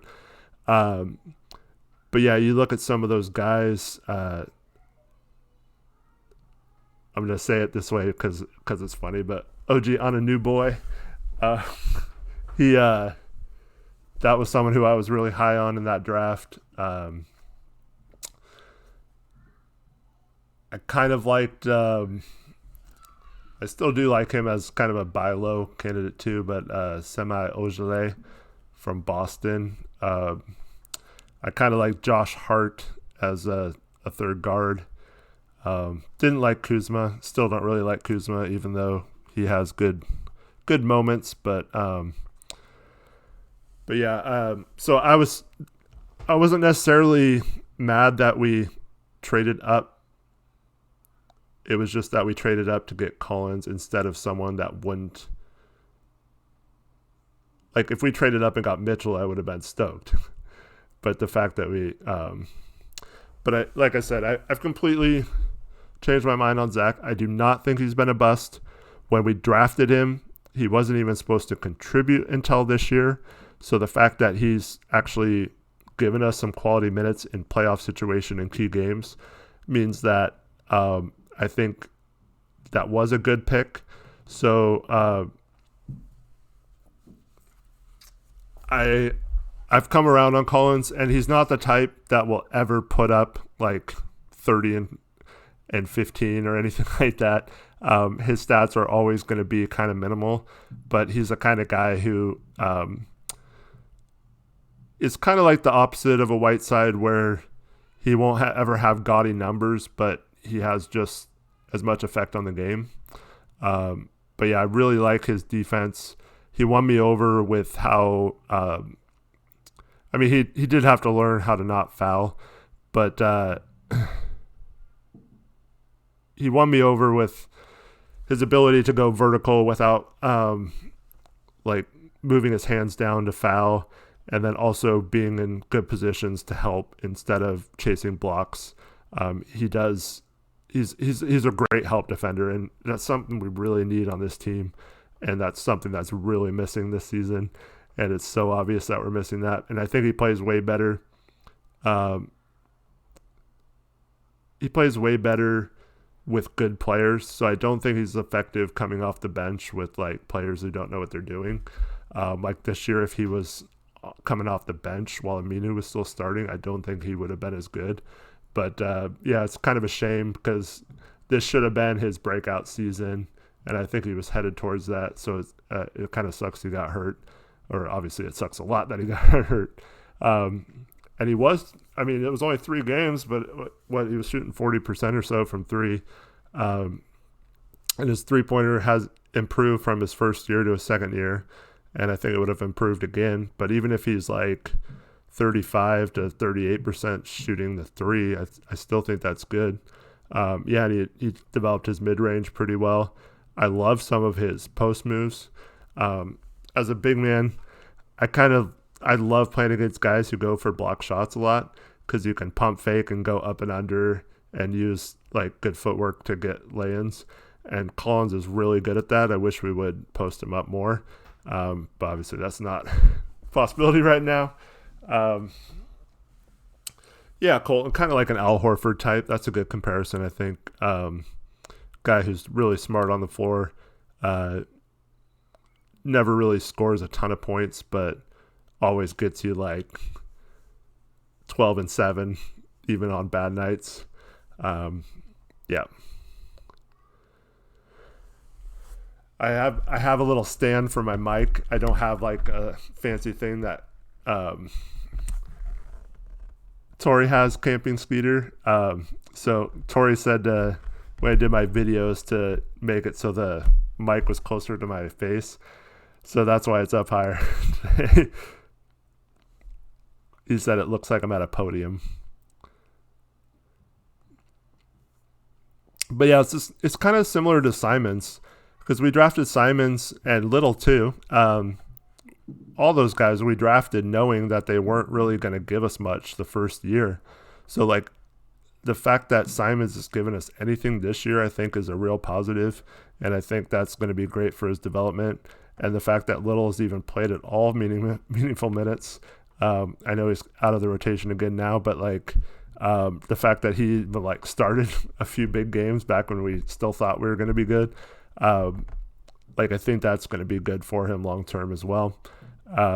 So yeah, I wasn't really expecting much from those guys, despite some of the hype on Simons. I knew there would be some rough patches this year. I think we just got to kind of live with that. But yeah, I really like our young core of Simons, Little, and Collins, and then Nurk is still young enough to fit either with prime Dame and CJ or young team going forward.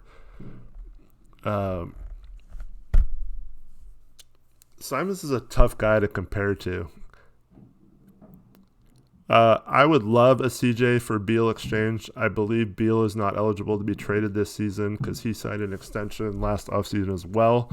But I think it was after CJ's. So I don't think his time is up before the February trade deadline. So I don't think that's possible. And it goes back to like the Minnesota thing.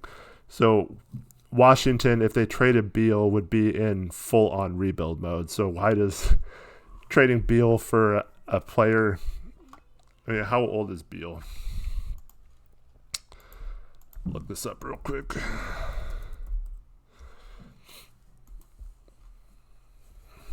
Bradley Beal's 26. So trading a Bradley Beal for a player that's 2 or 3 years older.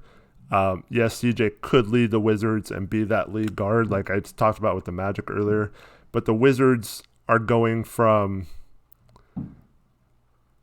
several years of trying to make the playoffs to kind of realizing that they're never going to be good with Wall and Beal. So if they do trade Beal, it's going to be for a bunch of assets, not for a guy like CJ, who basically doesn't change their direction at all. And then you also have to factor in that at some point they're going to get John Wall and his untradeable contract back. So like would John Wall and CJ be that? I mean, that might be okay, but is that better than Wall and Beal? So what's the point for Washington to do that, even if it was possible? Colton, you feel bad for Wall? Why is that? Just because he's hurt? Everyone thinks he's a scrub now.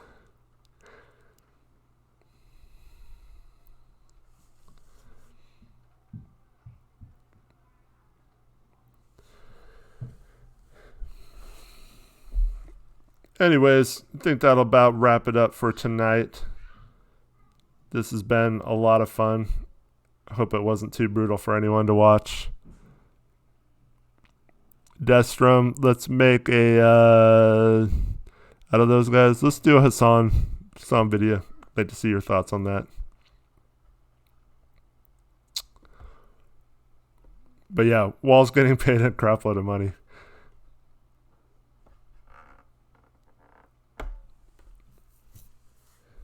All right, Austin, what do you want to talk about then, if you don't want me to go?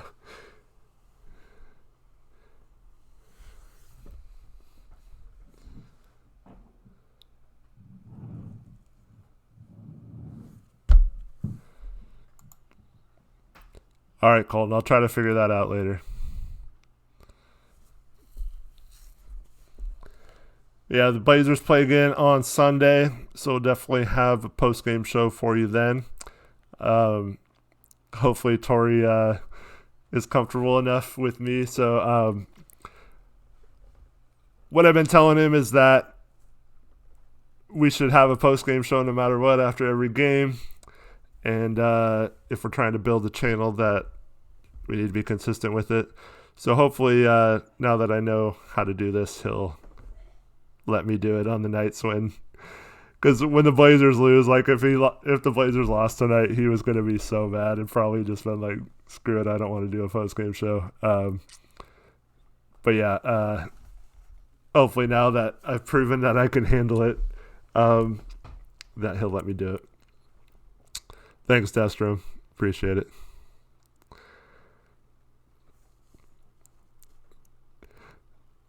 Austin wants me to stay but doesn't have any ideas. Thanks, Austin. No, Destrom, I'm not the Eric from True Blazer fan. I know it's really confusing because we have the same name, and then Tori came from that channel. But yeah, I'm not affiliated with True Blazer fan at all. I'm just a friend of Tori's from a Blazer forum we both frequented. And then we started playing hoops together, and we played in that Rip City 3-on-3 tournament the last couple of years. And he invited me to be on podcast this year.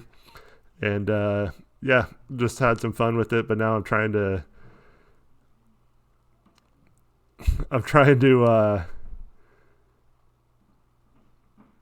help him out. Western Conference Finals, Lakers versus Clippers? No. The other guy from True Blazer fan, his name is Eric too, but he still has his True Blazer fan channel. But yeah, I met the guy once.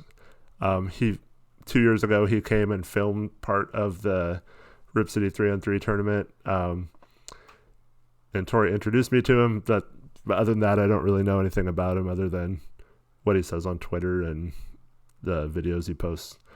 But I know Tori worked for that channel last year and then decided to create his own channel, which is really cool. And I hope you guys have liked Blazers Uprise so far.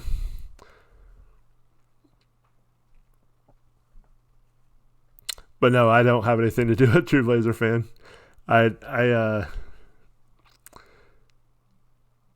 He's good at making like highlight videos and stuff, and I'm horrible at doing videos. Like, I'm just now getting to the point where I'm like capable making my own videos, and this is my first live stream, so hopefully I can improve on that. But I'm not like a computer person or anything like that at all. So it's been a learning experience for me.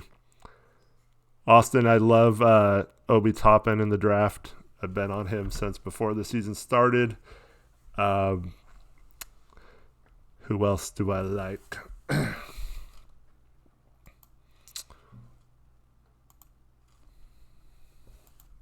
That's a good question.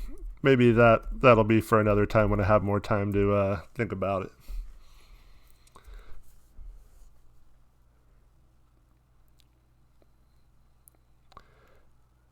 Avdija from Israel. He's whoa.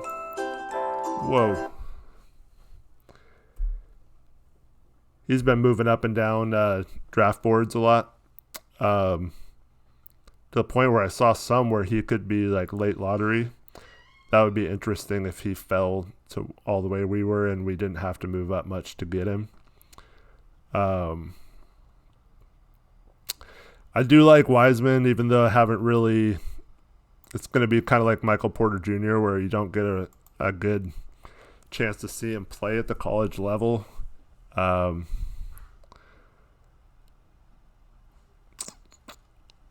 But yeah, I think he's an intriguing prospect for somebody. I'm not super high. I mean, Anthony Edwards is good. I don't know if he's number one good, though.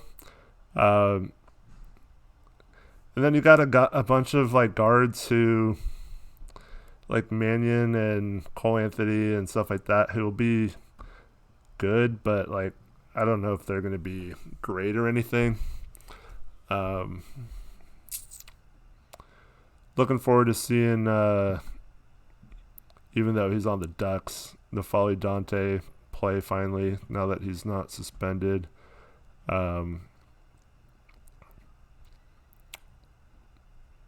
Yeah, I'll give you a better answer sometime in the future.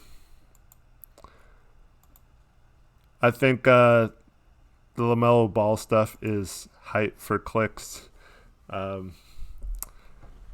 Destrom says number one, RJ Hampton. Hampton's actually fallen. I mean, we probably have a chance to get Hampton down where we're picking in the late lottery or early playoff picks.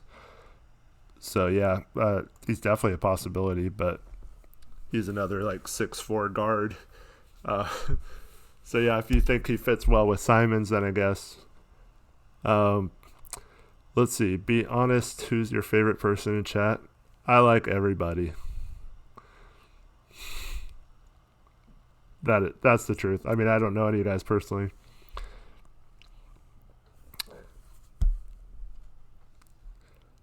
Are you asking if I have work tomorrow, People's Mix? Yeah, I do work tomorrow, but not till the afternoon, so closing tomorrow night.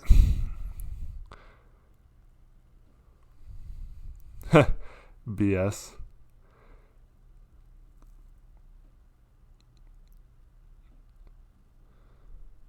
Yeah, if we're in the lottery, we could potentially go up. They changed the format starting last lottery, where there's more teams that have a chance and there's more spots to move up to. So the likelihood of moving up is greater. Still wouldn't be great if we're in like the 10 to 14 range. But yeah, pretty much anything in the top 10 has a chance to move up. A lot better chance than it did. Going to the game tonight, we were only 3 games away from being in the 4th and 5th seed. It's now 4 games, but because Washington is in the 4th seed right now. So they're 10 and 24, we're 15 and 21. Not too far away from being potentially game-changing lottery position. But when you have Dame and CJ healthy, I just don't think there's any way to fall below teams like the team we played tonight.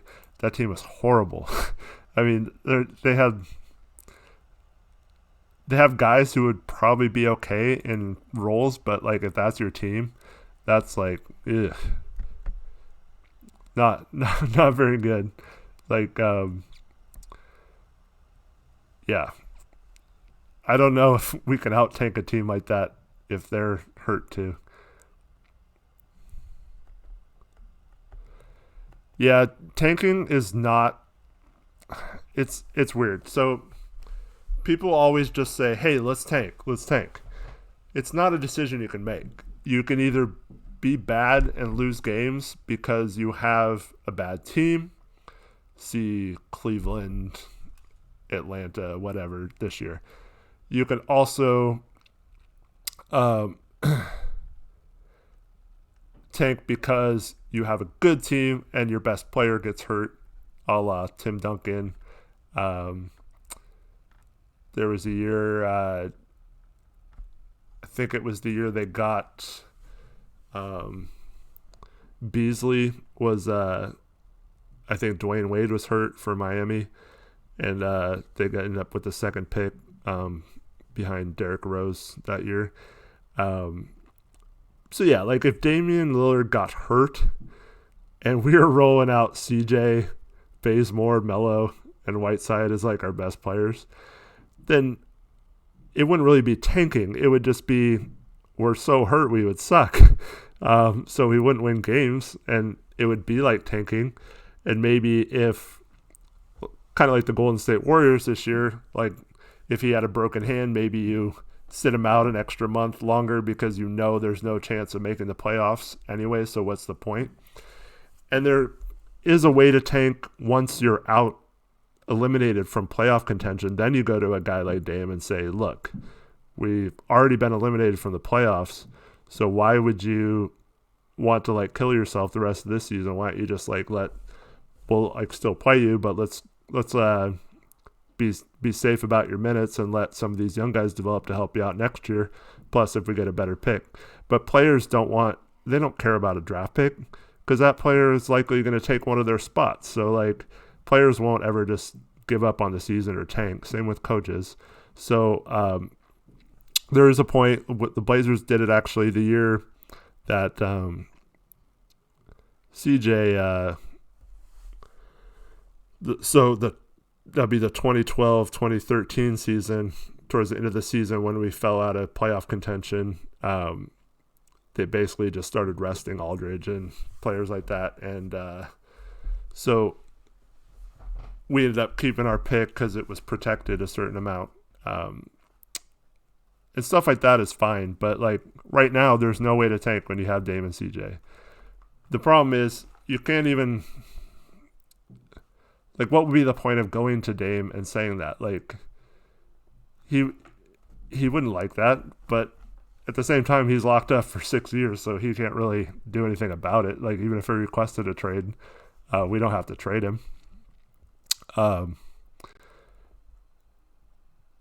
yeah, we're kind of stuck in that situation where we're not bad enough to tank properly, and we're not good enough to contend this year. So we're kind of stuck. I was holding out hope for the longest time that we make a good trade and then get Nurk and Collins back. There's a small chance we could be good. I guess depending on the trade, that's still possible considering we aren't too far out of the 8th seed. But the road to contending or doing what we did last year even would be a lot harder from the 8th seed than it would be like the 6th seed or anything like that. At the same time, I don't think it's necessarily a waste to get the 8th or the 7th seed.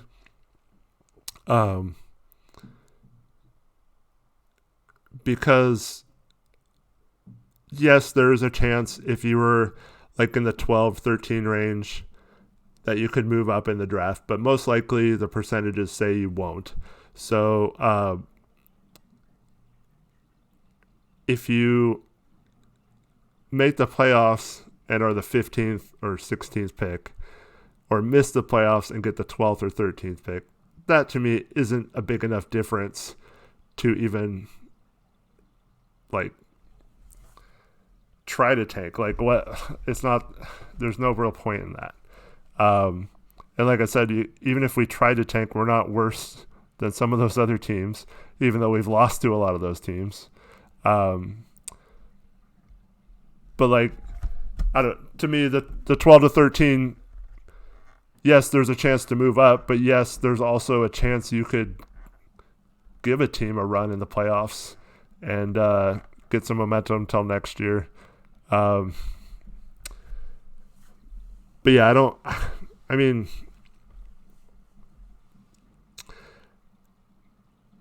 I like them being in the playoffs. I like that they fight and want to be in the playoffs. It just doesn't seem like they have that fight this year. They think it's just going to happen. But yeah, I don't think it's if you're going to tell me the difference between maybe a top 7 pick or making the playoffs, then yeah, but I just don't think they're bad enough to get down unless they got lucky with the percentages in the lottery. And I don't like to rely on that. And then you have situations like, the first year without Aldridge, we had, the Clippers get hurt right in the playoffs, right? So what happens this year? I mean, Clippers are very injury-prone players. Kawhi and Paul George haven't been healthy. You got LeBron and Anthony Davis, who hasn't. LeBron was hurt last year, pretty much the first time in his career, but he's old, getting up there. So, I mean, he could get injured. Anthony Davis is never really fully healthy. So what happens if you get in a playoff series and the Clippers lose Kawhi, and all of a sudden you have a healthy roster with some good trades, and all of a sudden you push the Clippers to 7 games or possibly even upset them? And I know it's kind of stupid to rely on an injury to do that. But, I mean, that's what happened our first year post-Aldridge.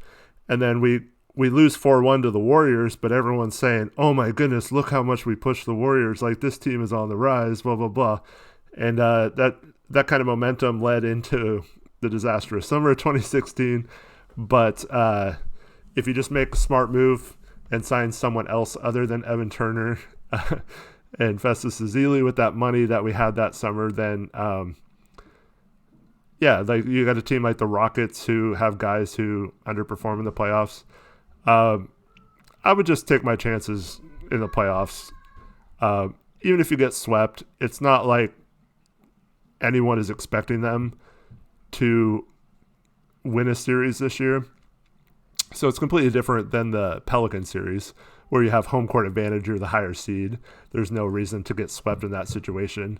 But getting swept by the Clippers, even if you backdoor your way into the playoffs, I don't know. I just don't think it's that big of a deal or franchise altering to get a late lottery pick compared to an early teens pick or mid-teens pick.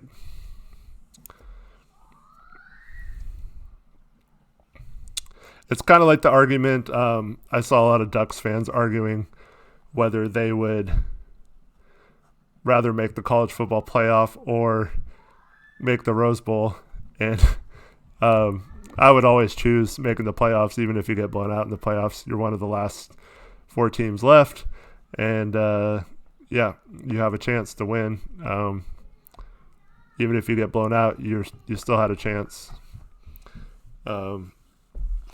And, Dame and CJ can get hot, so you never know.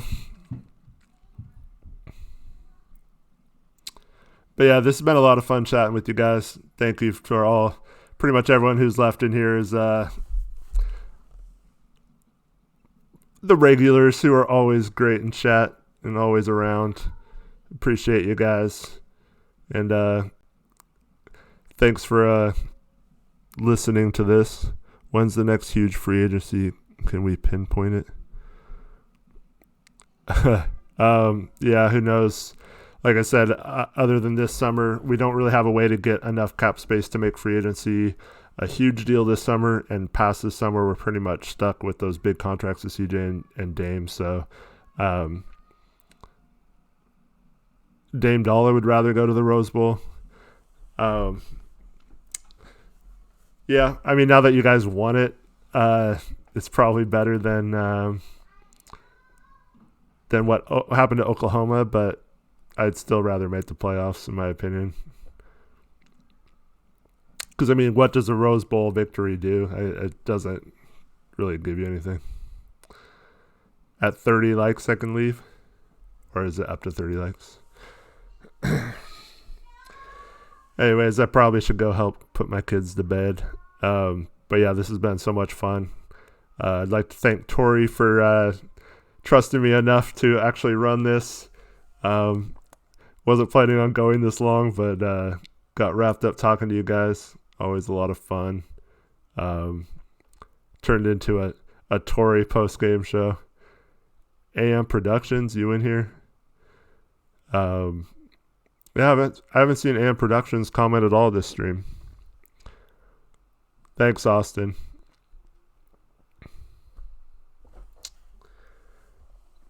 I don't feel comfortable saying your name over the air. M. Bead only itching.